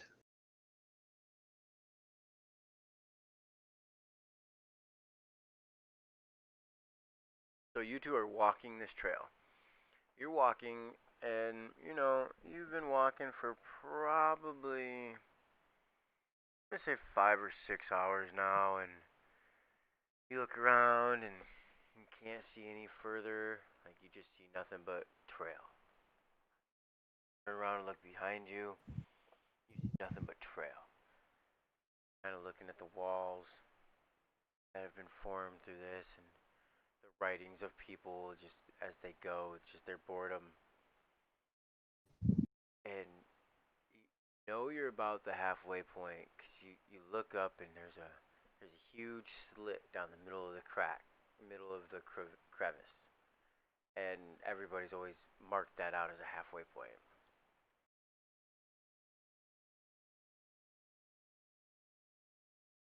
Hmm. Get about Okay. 3, 4 hours in, past. You're still going. You're trekking along good. You know this cavern's so thin, nothing can really get in there to attack you because it's So really we've been traveling single what? file, like 7, 8 hours. So yeah, we're going to be looking for a resting spot for soon Well, tonight. just above the horizon, you you can kind of see like you're not sure if it is because you're kind of really hoping that it's not, but you think you see nothing but like smoke coming up from the horizon on the other side of the trail. Seeing nothing but what? Smoke. Smoke.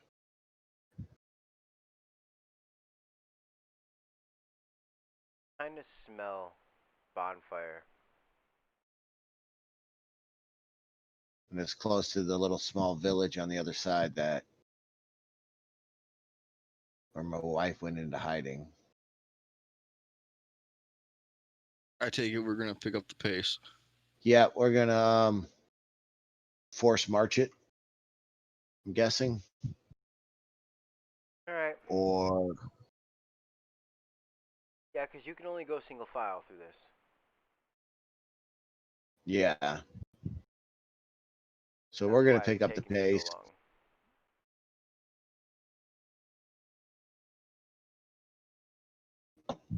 All right, so you guys kind of pick up the pace a little bit, and you're running a little faster.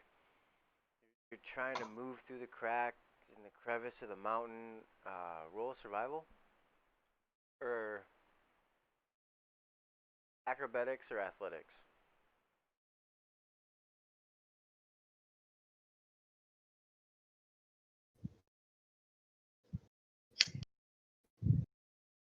I'm like that night you see doing that obstacle course where they were like, yeah, they said you couldn't move around in armor. Check this out. I'm Yeah, damn near both of you parkouring that guys, shit. you guys are like jumping from wall to wall, and you guys are like leapfrogging over each other. You're leaping through here so well, and you're trying to get up a little as high as you can to see where the smoke's coming from. Well, Crouching tiger, hidden elf. yeah, you get you get to the edge of the mountain, and Iroh, you look up, and this smoke is definitely coming from the village. All right, I'm going to roll a survival check to see if I understand this. I know this just from real life knowledge. All right. So would that tell me though that even where I'm getting this smoke from, the village is still far away? So I don't want to push myself, or do I not You've understand you've that? been there before. You know exactly where the village is. You know where that smoke is at in the village, and you have a really horrible gut feeling right now. Like this pit Okay. just went straight into your gut. Like you are just. Athletics check to keep pushing myself through the mountains. No, see me quickly. We must hurry. All right, so here's what we're gonna do. All right. I'm gonna say it is 100 feet. No, no, because that's not enough. I want to try and use exhaustion. So 500 feet. Yeah, we're gonna do 500 feet. I want to know if you're gonna dash or do a normal movement. Iroh's gonna probably haul all out. So he's gonna do dash. I'm going to. Now, so this is just gaming talking, not like character to character. I would think that you wouldn't use the full run to follow me. I think you would I'm honestly just probably gonna keep up be with you, which behind. is easy because my speed's faster than yours. All right. Yep. I'll be moving fast, but I'm not quite moving at full speed. Just enough to keep up with you.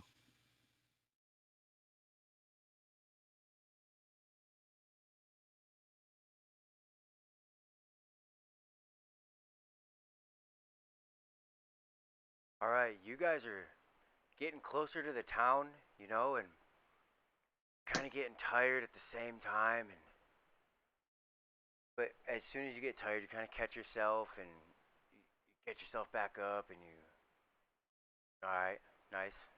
You push and you just fight it, and you're fighting it, and then you look up, like there's this weird shadow, like you have not seen a shadow like this in quite a while.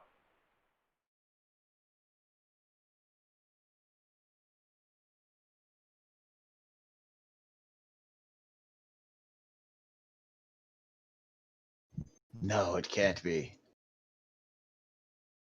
No. What is it?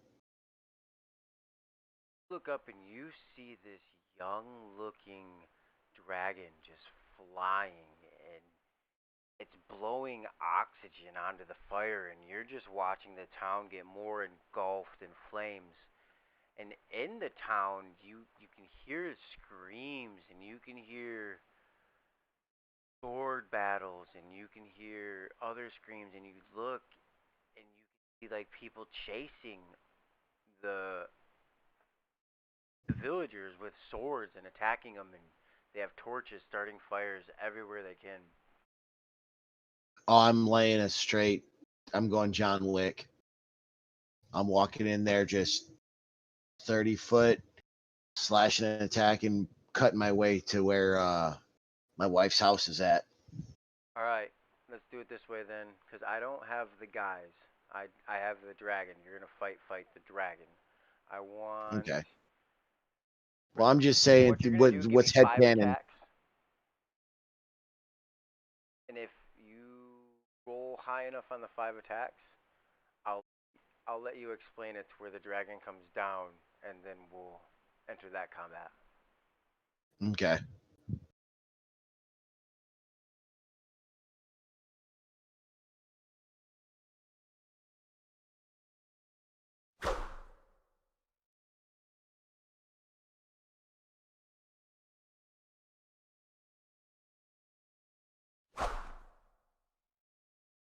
All right. So I'm gonna guess that anything at 20 or above hits, or a 19 above. Oh, they all that the 13 you kind of stumbled a little bit, but you caught yourself with that 20. All right. So Iroh, seeing the carnage lay before him and people slashing down innocent villagers, he comes running up and then does like a stutter step as a guy swings, and then he just takes Grace and slides right into his gut, spinning the guy around and kicking him free from his sword, and then starts pacing through. Another guy comes running towards him. Iroh raises the new sword that he's got, deflects it off of him, and then slashes at him. But the power of the sword is too much for him to almost handle, and his grip wavers a bit, just slashing across the person's face, scaring him. Still stalking along, he sees two people come running towards him. Iroh lowers both swords almost like lances and charges at both. They swing as he ducks low and then impales both enemies with his swords, releasing them of their innards. As he sees his wife's house on the corner, starts off at a dead run, flinging the blood from his blades as he moves to his once home.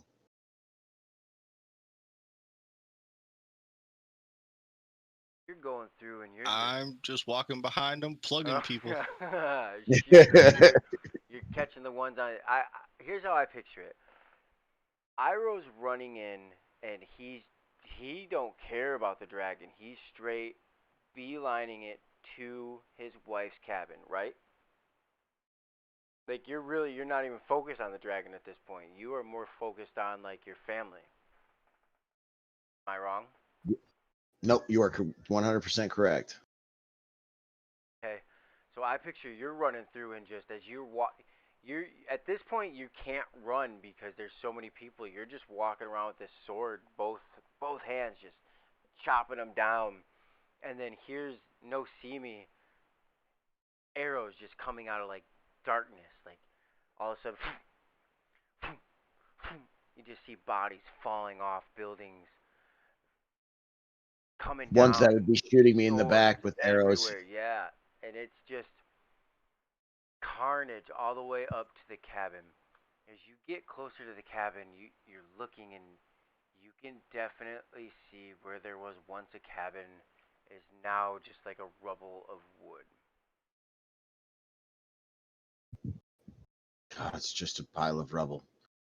With tears in my eyes, I turn towards where the dragon was facing, flying around, and I look at the brigands around, and I just scream, pointing Grace, flaring the power of the light at it, pointing it at the dragon, screaming, "Beast, you will die for this!" As you point your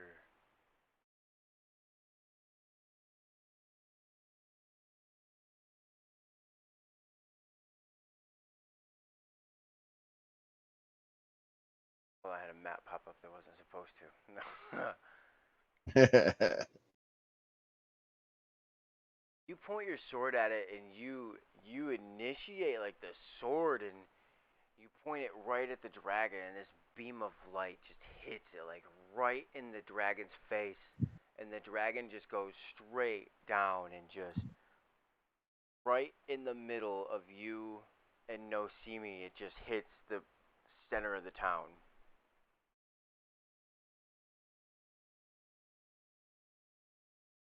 Drop us the map and in the initiative counter, buddy. We's gonna kill a dragon today, no see me. I was totally just waiting for it to be in the combat tracker so I could start. It is in the combat tracker. We can definitely start this combat. Roll your guys' initiatives. I'm looking for a map still. I want to find a good one. To get Sir Pelatin out of there so I can drop my hunter's mark on the dragon.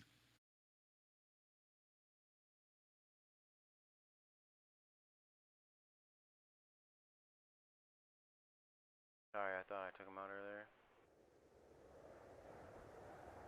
Fine.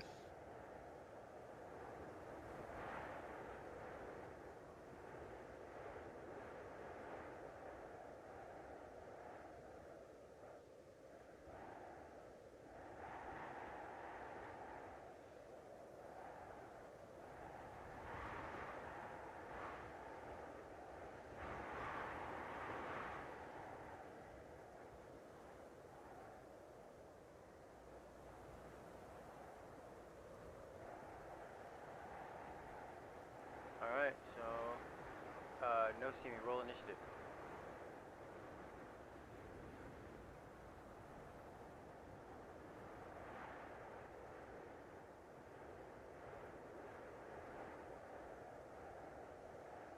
Iroh is up first. I'll be there in 1 second.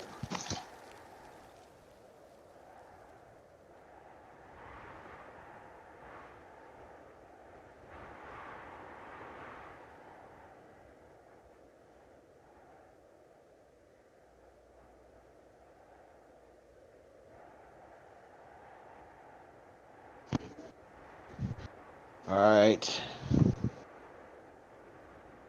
Feeling enraged and upset at the fall of possibly or the death of his wife and his child. Oh, you're still trying to find a map.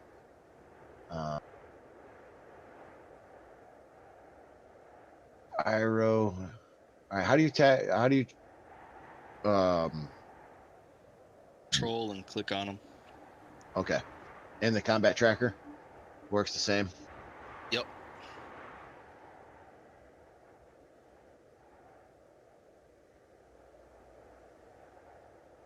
All right, the map's dropped now.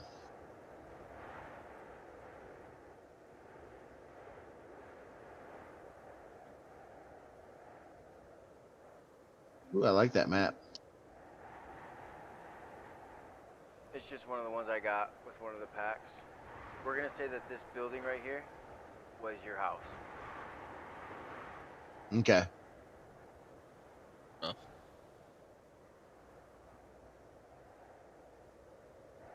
There you go.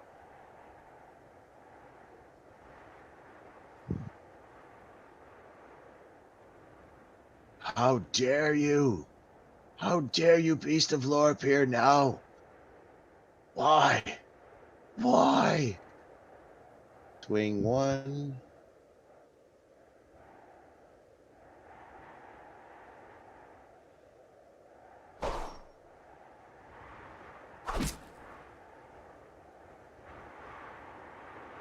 Missed.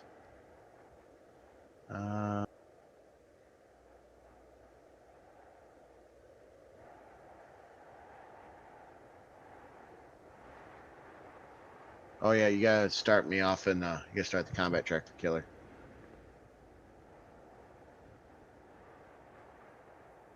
I did. What are you All talking right, about? come on, dragon. Do your worst. Dragon turns around and looks at you. A smile across its face. As he reaches down with both of his claws.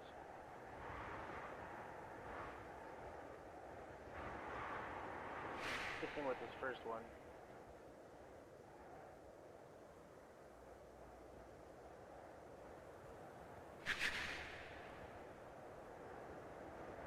Do your worst.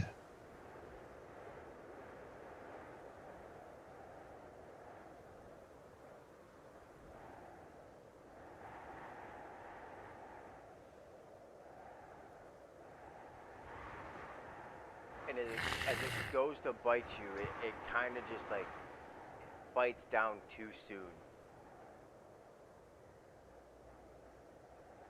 It's still kind of blinded and can't get a good pinpoint on where you're at.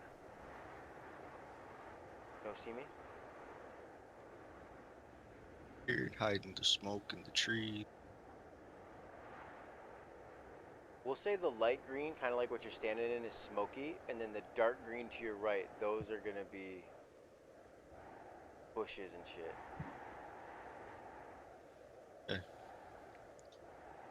It only really needs to be slightly good to hide in. Yeah. Mask of the Wild.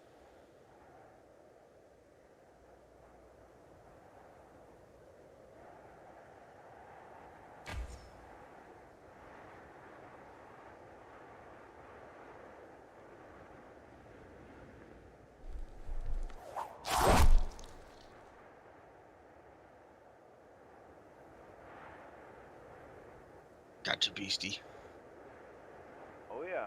You Take got it that. good when your arrow, it like as it went in to go bite Iroh, it moved just right, and your arrow like pierced its wing. It is definitely not going anywhere. Slammed him good. All right. As the beast My chomp. owl is gonna fly by and just fly around his head, maybe peck at his eye real quick. I'm gonna roll it just to distract him, Okay. and then fly away and give Iroh The help. advantage on his first attack. I was gonna say actually just hold up on your. I guess this would be metagaming. I'm gonna say though, just keep your owl out of this battle unless you can hide and shoot, or unless you need him to give you advantage. Nope, he's doing it to give you advantage. All right, because I'm gonna action surge and fighter spirit, so I'm gonna get 6 attacks at advantage this round. Just to let you know, Josh. Do it up. Add Right. 2 to everything because of your when you use the other sword.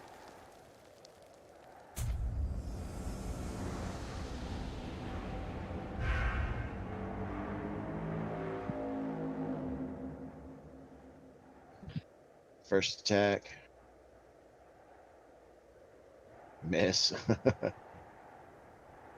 Can't believe that. Second attack. Hit. Third attack. Hit. Fourth attack. Hit. Fifth attack. Hit. 6 attack. Hit. Hit.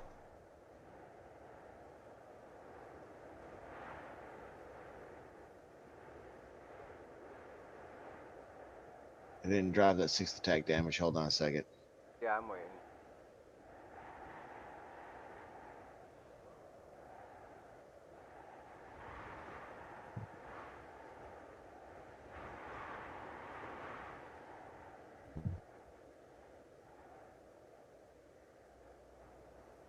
There it goes. All right. And I'm done. Come, beast, you shall feel my wrath. He looks down at you, and he kind of extends his head back a little bit. Lets out Skin this suit him. breath weapon.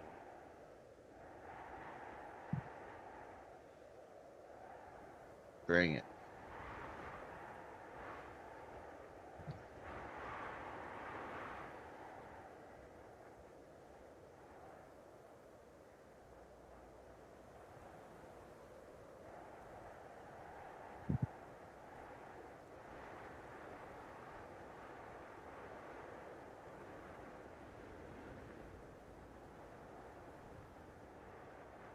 All right, so I passed.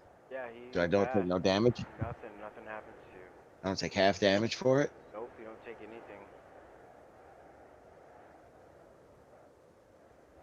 Stupid the lizard. dragon stands back and he just shoots you with this breath weapon, and it's just this huge. Hey, Josh, you're gust breaking of up wind. pretty bad on your side. Yeah, we're only hearing like every other word. Is that any better? Yeah, that sounds a bit better. All right, the dragon. He kind of reached back within himself, and he let out this just big old gust of wind at you, and you just stood there and just stood at the dragon in your fit of rage and your anger right now that you don't know where your family is or don't know the fate. And you just stand there and you stare at the dragon right in his eyes as he's blowing this wind at you.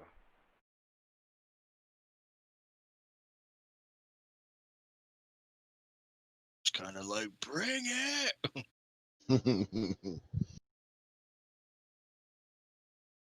And the other time he would have witty remarks about how horrible you. Oh, this is gonna be great. You are on fire with those tonight, Noseeme. Yeah, this one might drop And for him. those that are just listening, he just rolled another sneak attack at a crucial Critical. moment. Yep. Oh, Critical you want it, sneak my attack. friend. You ain't touching him again. He just rolled 51 points of damage. Exceeded the dragon by 11.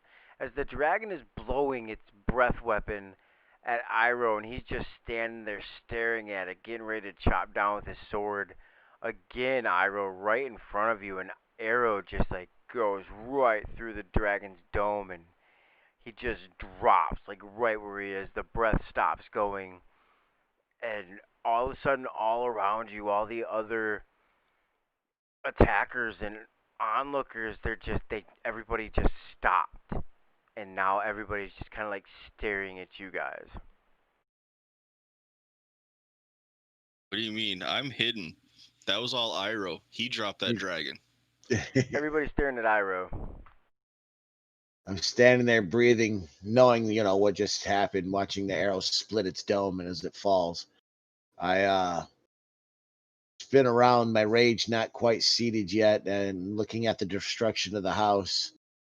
And then I look around. If I don't see anybody moving towards me, then the grief is going to upset my blood rage that I have going on, and I'm going to fall to my knees, crying at the burned down house. But if people are coming near me that have swords, I'm gonna go straight up attack them. Oh no, the guys with swords, The they first kind of one to are take a running. step I hit. The ones with the swords, they're running now. You just killed the dragon that was helping them. They're not sticking around. As I'm crying, as I'm sitting there falling to my knees, I'm like, Noseeme, bring me some prisoners, please. That's all I needed to hear. I'm gonna track some of these guys down and wound them in like probably some pretty horrible ways. We're gonna take some feet. All right. Roll. Let's see. Give me survival I just check. want to mention also, since I'm gonna roll this with advantage, that this is looking like my favorite terrain too. Okay. So I can also move double the normal speed that a person would be able to move in this terrain. All right. Cool. I'll lower the DC. And still hide and do all that good stuff. Okay. Yeah, just roll. There you go. All right. Yeah. You hurry up, and as soon as you hear Iroh tell you, like, go get me two, go get me one, just give me a body. I need answers. You run. I'm gonna bring him 3 because I may have to kill one or 2 to intimidate the other. You just book it, and you take those blunted arrows you got, and you're pretty skilled with the bow, and you shoot it just right. Like, and you're pretty good. You know right where to hit them to incapacitate them, but not kill them. You just like you hit each one of them right in the back of their neck, right where their neck and their dome attach. So it just like you pretty much paralyze them. God, I'm so glad I picked up the arrows.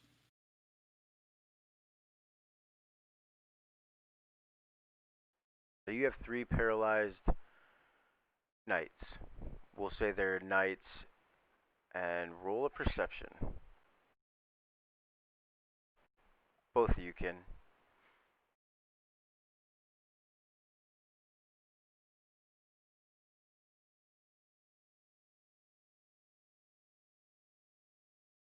Alright, you guys have the knights laying there, and then you're kind of going through their stuff looking at them, and it's not shown to the obvious, but once you break down a little bit, you can see like little signets of Saxton. You can definitely see his branding on their wrists. You definitely know these people worked for Saxton.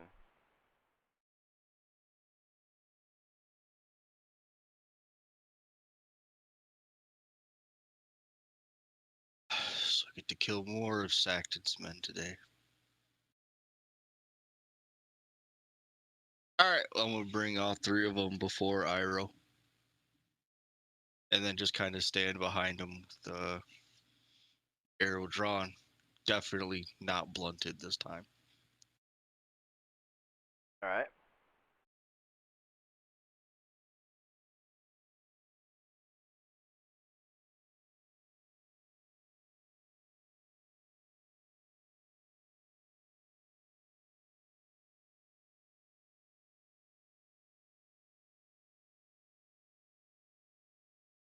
And I'll be right back. I'm gonna go grab something from upstairs, and then I'll be just a moment. I don't want to miss this. So in my head canon right now, what I'm seeing is that we dropped the dragon. I turned around and looked at the house and just whispered, loud enough, Noseeme, bring me prisoners. And maybe an hour has gone by, and he comes back No, dragging he 3 bodies booked it. behind him. He was gone maybe like 10 minutes. He brought you 3 bodies with the quickness. Like they didn't even make it outside the gates of the little village gates. So people are still literally, I mean, there's still a lot of chaos going on around us then still. Houses are burning, people are still trying crying. to put out the fires. Families are crying. It's not a very good sight. It's not a good sight right now. I just wanted to make sure I had the atmosphere right. So people haven't started. It's not like the chaos has died down and people are now surrounded us as we're questioning them. No, the chaos is still in full of force. Oh yeah. Just want to make sure I get my scene right, director. Oh no, you got it right.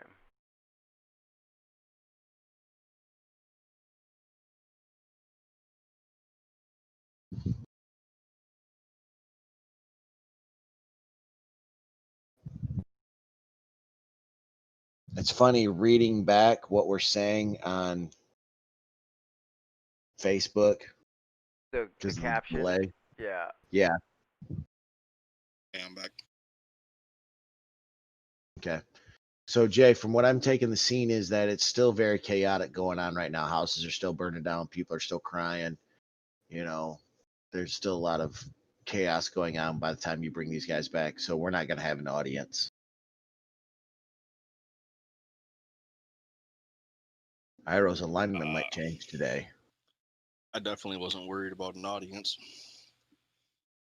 I'm gonna go find some more guys to watch. No, stay here. You done well, friend. Thank you. Thank you. I walk up to what seems to be the one that is the most scared. I'm going to roll an insight. I'm sorry. I'm going to roll an insight check on I the have them three all that they're bound, connected. by the way. Yeah, Oh, I you figured as much. paralyzed them. Like, are they paralyzed for life, or they just? I thought you just kind of like paralyzed and knocked them Oh out. no, like he hit it just right to where it like separated their spinal cord. Oh, Noseeme doesn't play around. I can't talk to Nice. these guys. You can. They can still speak. Their tongues aren't cut out. Just because you're paraplegic doesn't mean you can't talk. All right, so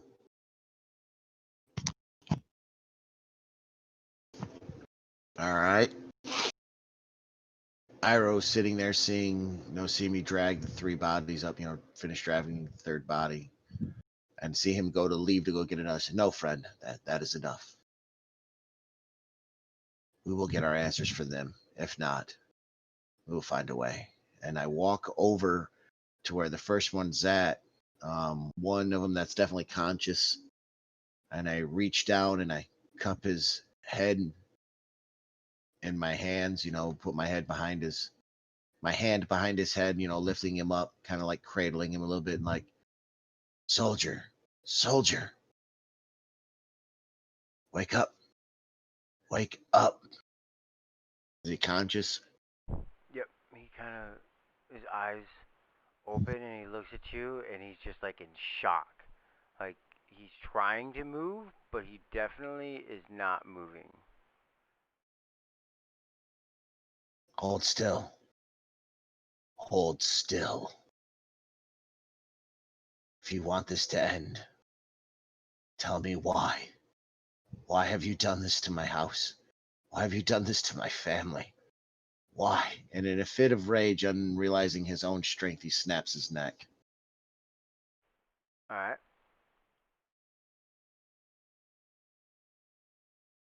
As you're talking Alright, to great. him and you're focused on him and you just keep repeating the same thing over and over, you kind of just grab his head and you're just squeezing it, and then all of a sudden you just like turn it and you're just like,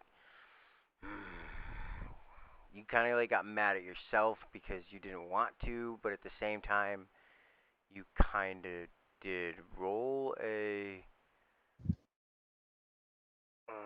what would be.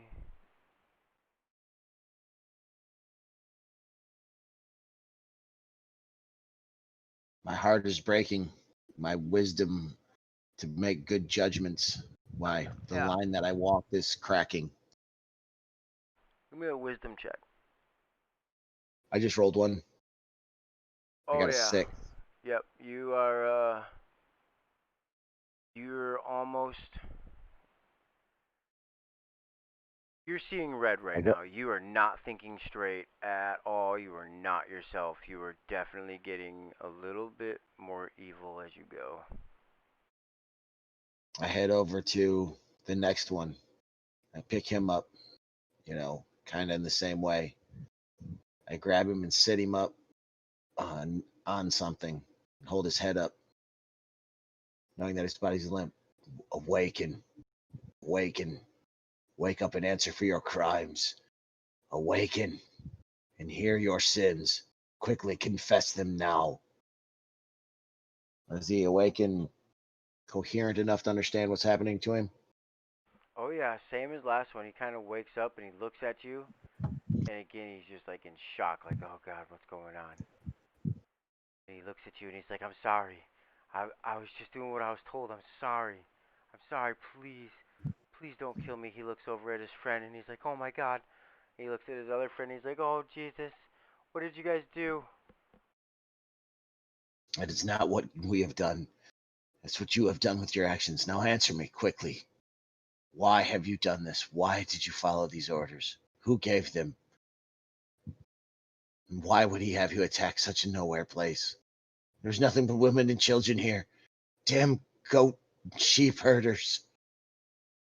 Our General Pelatin, he told us to stay here and burn this town. He had other things that he knew he had to attend, and he told us, he was like, I probably won't be back, so I want you to burn this place to the ground. Nothing stands. So by Pelatin's order, you slaughtered the weak and the innocent? Nobody? People who are just trying to live their lives in these lands? And you wear that livery with that seal of a knighthood? How you have fallen. And now death has come for you. And They I were am that death. traitors to the Lord. Snap.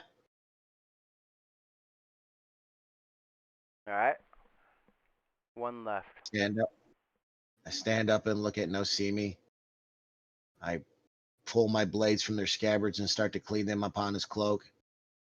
Get whatever information you can out of whoever's left. I have nothing more to learn from these fools for you. And They I were am that death. traitors to the...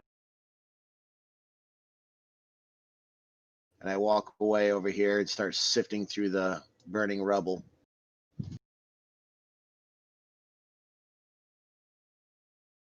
Alright. Roll an investigation with disadvantage.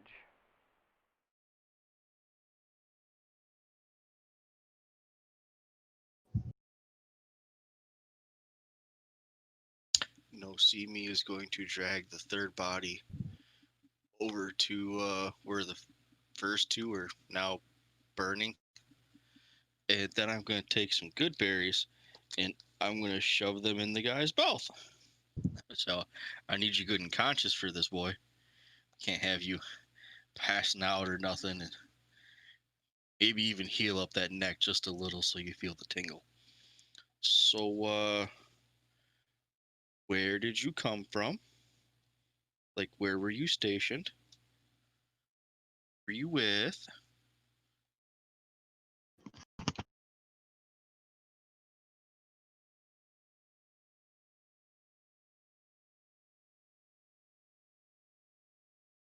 Give him another good berry. Start chewing it with his, like, start moving his jaw up and down so he has to chew it.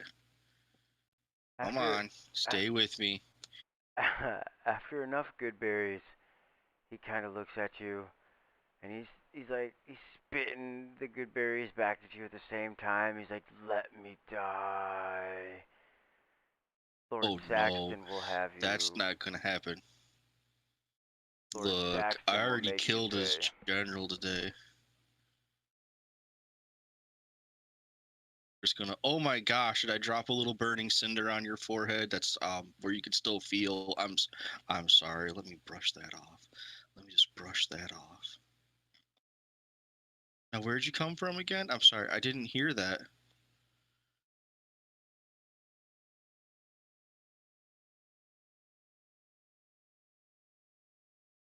Castle Bediger, Did you see?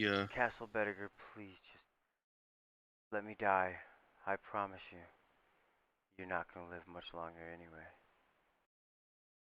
The portal is open. I am. I'm an elf. I got like 500 more years.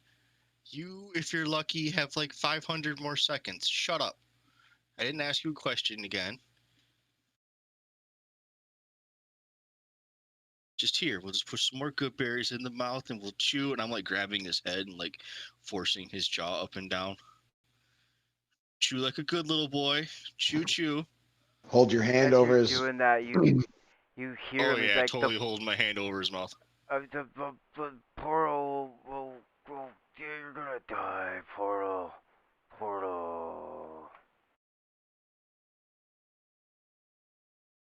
All right, now that we got some more good berries in you, I heard portal. That was a good boy. Go ahead and tell me about this portal. Why don't you? I mean, General Pedigree, he died talking about the portal too, but you see, I stuck an arrow in his forehead before he could finish his sentence. So why don't you go ahead and just go ahead and why don't you finish that for me?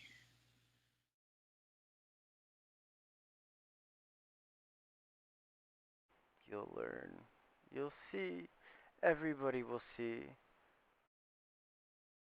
Soon the land will be dark. The portals will be open everywhere. The land will be new. The land will be different. Nothing will ever be the same again. Yeah, all right, this guy's brain's toast. So what happened to the people that lived here? I mean, this house particular, not this village. This was the first house we burnt down. We were told to stand around it and make sure nobody exited until. Not until. But we were told to stand That's around it until it fell apart. Nobody was to get out. that's disconcerting. Here, have some more good berries. Don't want you going unconscious and limp. Might even get a little feeling back in your legs. Now I'm just gonna go over here and I'm gonna check with my friend and see if he needs to hear anything else. As I leave, I'm gonna like kind of put one foot in the fire, and I really don't plan on coming back. Just gonna kind of toast up slowly. Okay. And I ain't making no goddamn wisdom save. I already know I'm evil. No, that's fine. He doesn't scream or anything, you know. He has no feeling. He knows he's on fire, but he just he can't feel it. He feels nothing. Like he can't feel the rest of his body. He's just watching himself burn, and he knows that death is imminent. And he looks at you and he says, "There's only one way to stop it, and I hope you figure it out."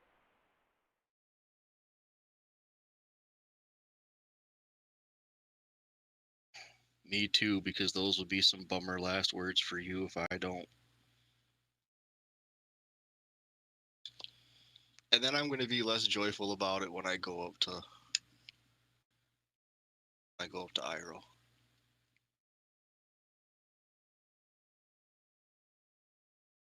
All right. And when I get inside the house to start helping him look, I'm gonna be a little somber than I was with the prisoners.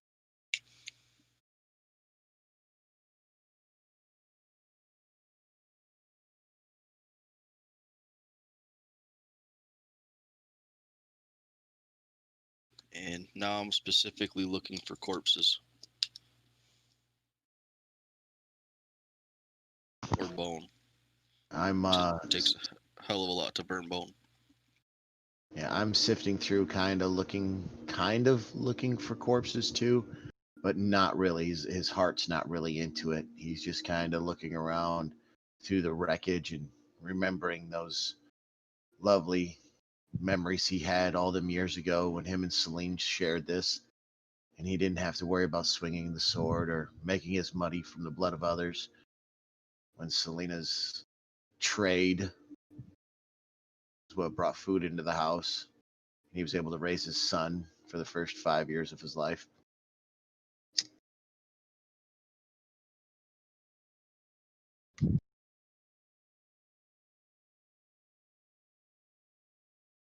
All right. So I'm going to roll this with a disadvantage to make it more feasible, because that's what I feel needs to be done. Still with head low, looking around, he notices what?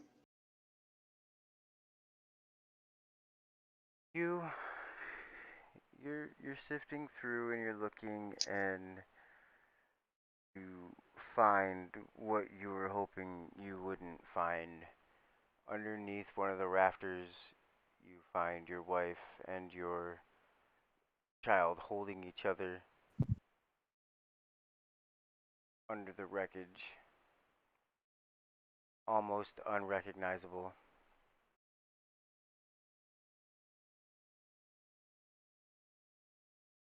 I pull their I pull their bodies from the wreckage. And then I go back around back behind the house and I dig 2 graves and I lay them to rest, giving them the warrior's prayer over my wife and the prayer for lost children over my son.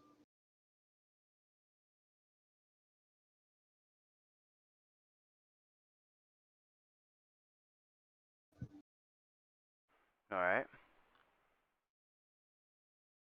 Afterwards, I don't know what, but by dawn, probably, is that when I finish burying them. Oh yeah, you guys spend the night there cleaning up and burying them and kind of going through and helping other people in the village getting their houses back in order and doing what you can to help the people around you. All right, after everything's said and done,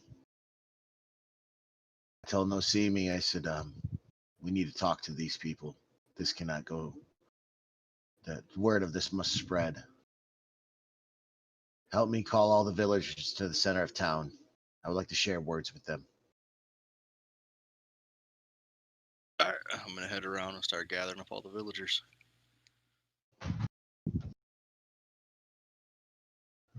All right, out of game, do you have a generic name for this town? If not, I'm going to give it Anheuser. That's my generic town name. That's fine. Okay.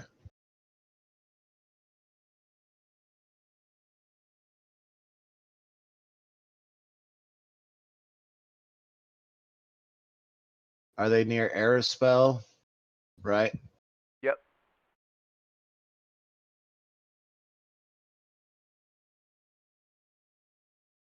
Off the mountain, in between the Yes. mountain and Airspell. Okay. So, and it's pronounced Oberreis. Yep.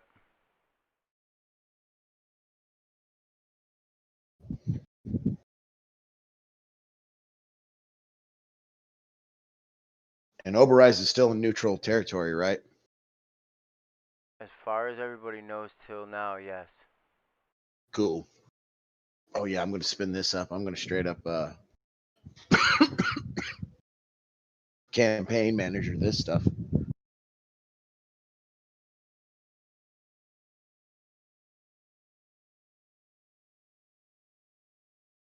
All right.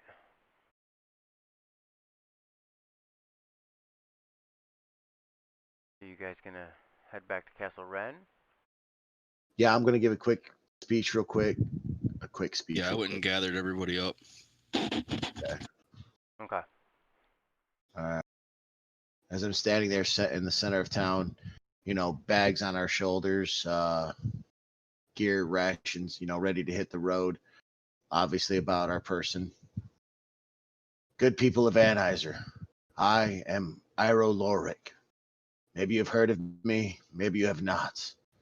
Me and my group, the Knights of Lore, have retaken Castle Rend. We are there to help reinstate King Edmund, the true ruler of these lands. Well, the true ruler of Castle Bedegar.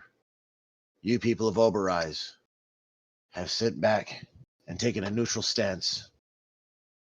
And this, I understand why. But go, spread the word that Saxton's men has broken this treaty in your peace and has come into your town and laid waste to your people and killed your children, slaughtered your fields and burnt innocent people for no reason. I ask you, as once a member of your town and your lives, I ask you this, please. Go to Ironspell, tell the word. Go to the king. Let it be known that Saxon's men have no fear of you or yours. Battle is coming, and you can no longer stay on the side. I ask you, stand with Castle Rend, and we will stand with Obereyes. And with that, he just doesn't say another word, doesn't look at anybody, and starts making his way out of the town.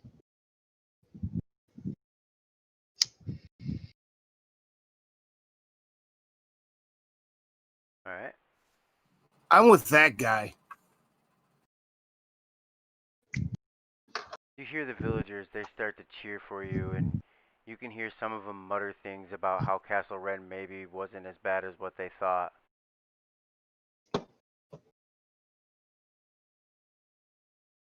I totally dropped the wrong knight's name, but oh well.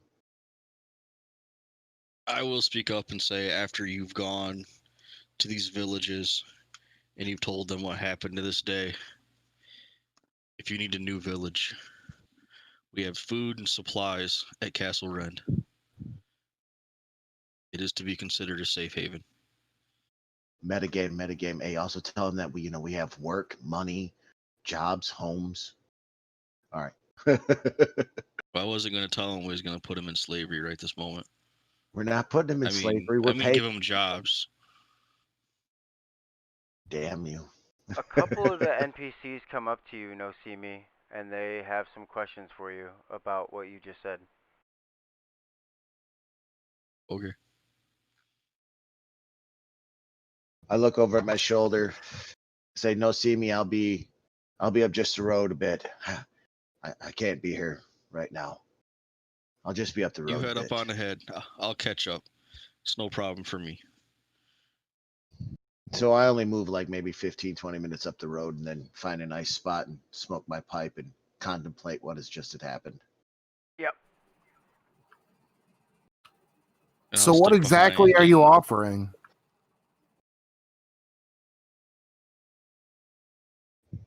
One of the NPCs offering work, offering protection, offering a stable land in which to raise your children. Okay, that sounds really good. And you sound like a politician right now. What can you do for us?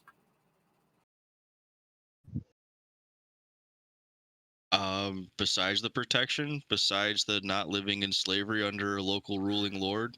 Side note, I don't know if you've been listening or watching, Jeff, but this town was just burnt by Lord Saxton. Joe, yeah, how can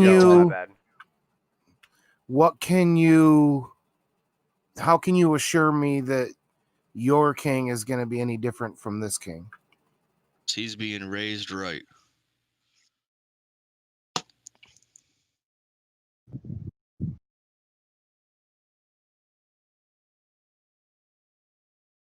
Or you can take your chances rebuilding here and hope that the last guy that just sent a whole bunch of people to burn down and basically kill 3/4 of your village and set your women and children on fire doesn't do it again. That's your choice. I have a friend to catch up with.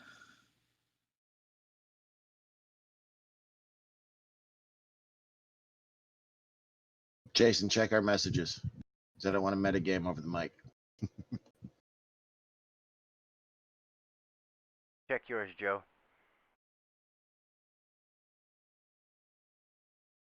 And for you, those... Are you going to protect those of us that are choosing to travel with you? If you want to leave right now, you can travel with me and him. There's not much left here, kind of smoldery. As you say that, you kind of see some of the people, they heard you say that, and they hurry up and they start gathering whatever they can carry, and they just start walking towards Iroh.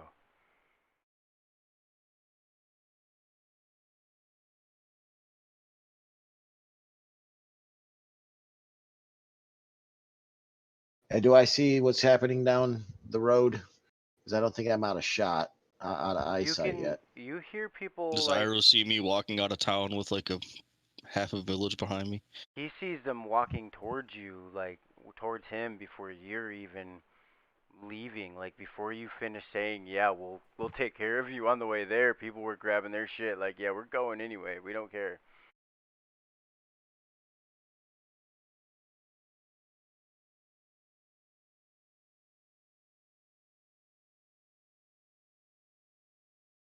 As I see the villagers starting to come near me and Noseeme in this, what does this one villager look like? That was speaking to Iroh. I mean, speaking to Noseeme. I don't know why, but I see like a 6'2", 275, reddish hair, big beard, burly butcher. That's Was the one exactly who was what it talking is. to. Hits it. That's Hits what the was in nail my head right on the canon, head. anyways. Asking. That's perfect. While I'm sitting there, I look at all of them, finish my pipe, which takes about a minute, and everybody's pretty standing around, shifting on feet, looking antsy. Wait for Noseeme to catch up, come stand next to me. Well, friend, was an adventure. Thank you. I ask you keep the part of my family between us for the moment. And then it went in a louder voice. All right, well, if you're going to be traveling with me, you're not going to be taking shit you don't need. All right, Noseeme, you know what to check for. Make sure they got water, food, rations. That trip across the desert for some of these soft-footed fools might be kind of rough. All right, if any of y'all got any weapons, and he continues, his voice trails on as he moves down the line, telling people what they need to get rid of, making sure people got water, food, making sure kids have shoes. I'm going to stand by where he left off at and then just kind of check people visually as they go by. If I see people just trying to carry too much junk or stupid things, be like, nah, I ain't going to make it across the desert with all that stuff. Or if I see things that I know that we have abundance of those supplies now at Castle Rend, let them know that we have stuff there. And just kind of do a visual inspection while they're going by. Then once the last of them all kind of leave or pass me by, I am going to do a once over on the village.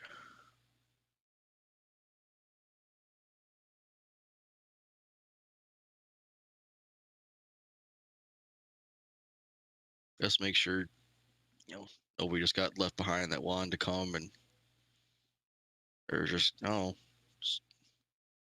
go around the village quick. I'm fast enough on my own to catch up. Yeah, you are. I'll take the lead of the column since we got to squeeze through. Some people might get a little freaked out, but it'll be all right. I figure we have enough money on us that we can probably fast forward Drystead and crossing the desert by paying to get camels and carts and stuff like that, wagons and stuff to get people across the desert.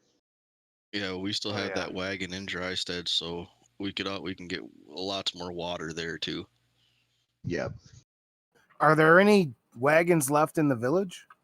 We can't make them through. We got to lead you all through a crack in the wall. That's an old smuggler's trail that kind of turned into a path through. Wagon won't make it through. Yep. Our wagons and horses are sitting in a town on the other side of it as well.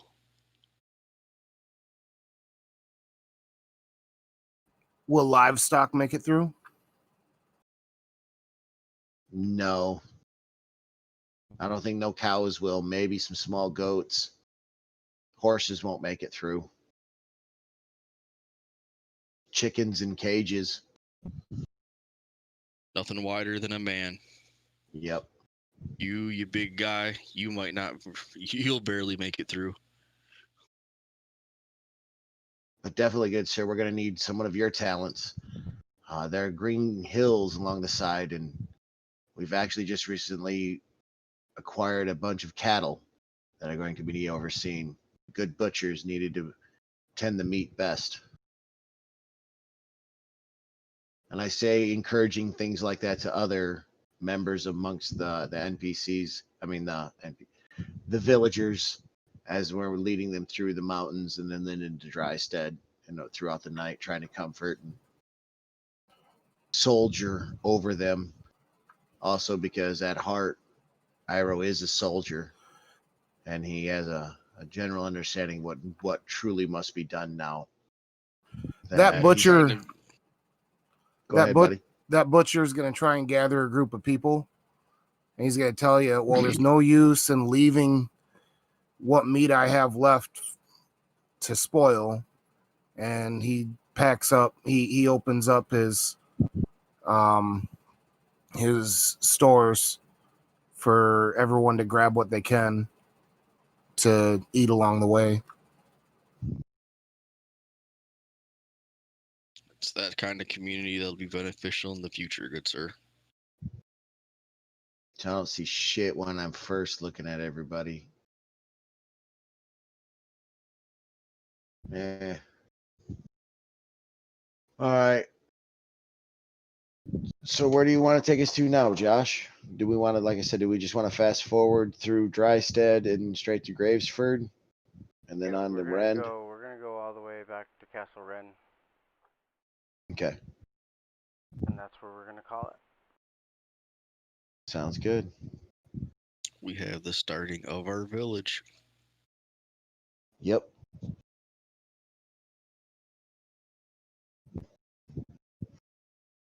I mean, we got all the right, Gravesford. Good night. Yes, it was.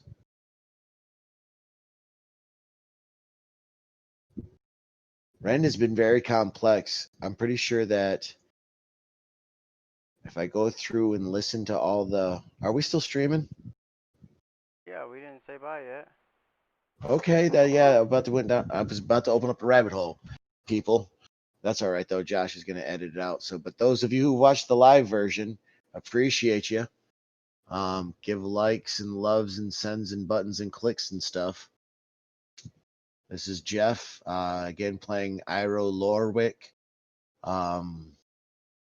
Thanks again.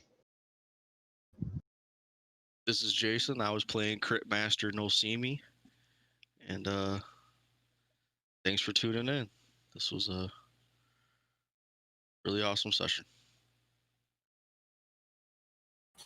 This is Joe Matthews, jumping in on the tail end of the adventure to play the annoying NPC. Thanks, everyone, for tuning in. All right, folks. That'll do it for us tonight. I really do appreciate you coming by and checking us out. Like what you see, check out all of our social medias. We got Facebook, Twitter, Instagram, Twitch, YouTube. We have a Patreon that we're setting up right now. We got maps, we got modules on the DM Guild. We have one right now. It's pay what you want. Come check it out. Let us know. Let us know what you want. Let us know if you like it. Leave reviews. Feedback is always welcome, and trust me, it helps us. We're still learning. We're still new. If you see something that you think we could do better, tell us, and we'll take it into account and help us. We want this to be as smooth for you as it is for us. So, thank you guys.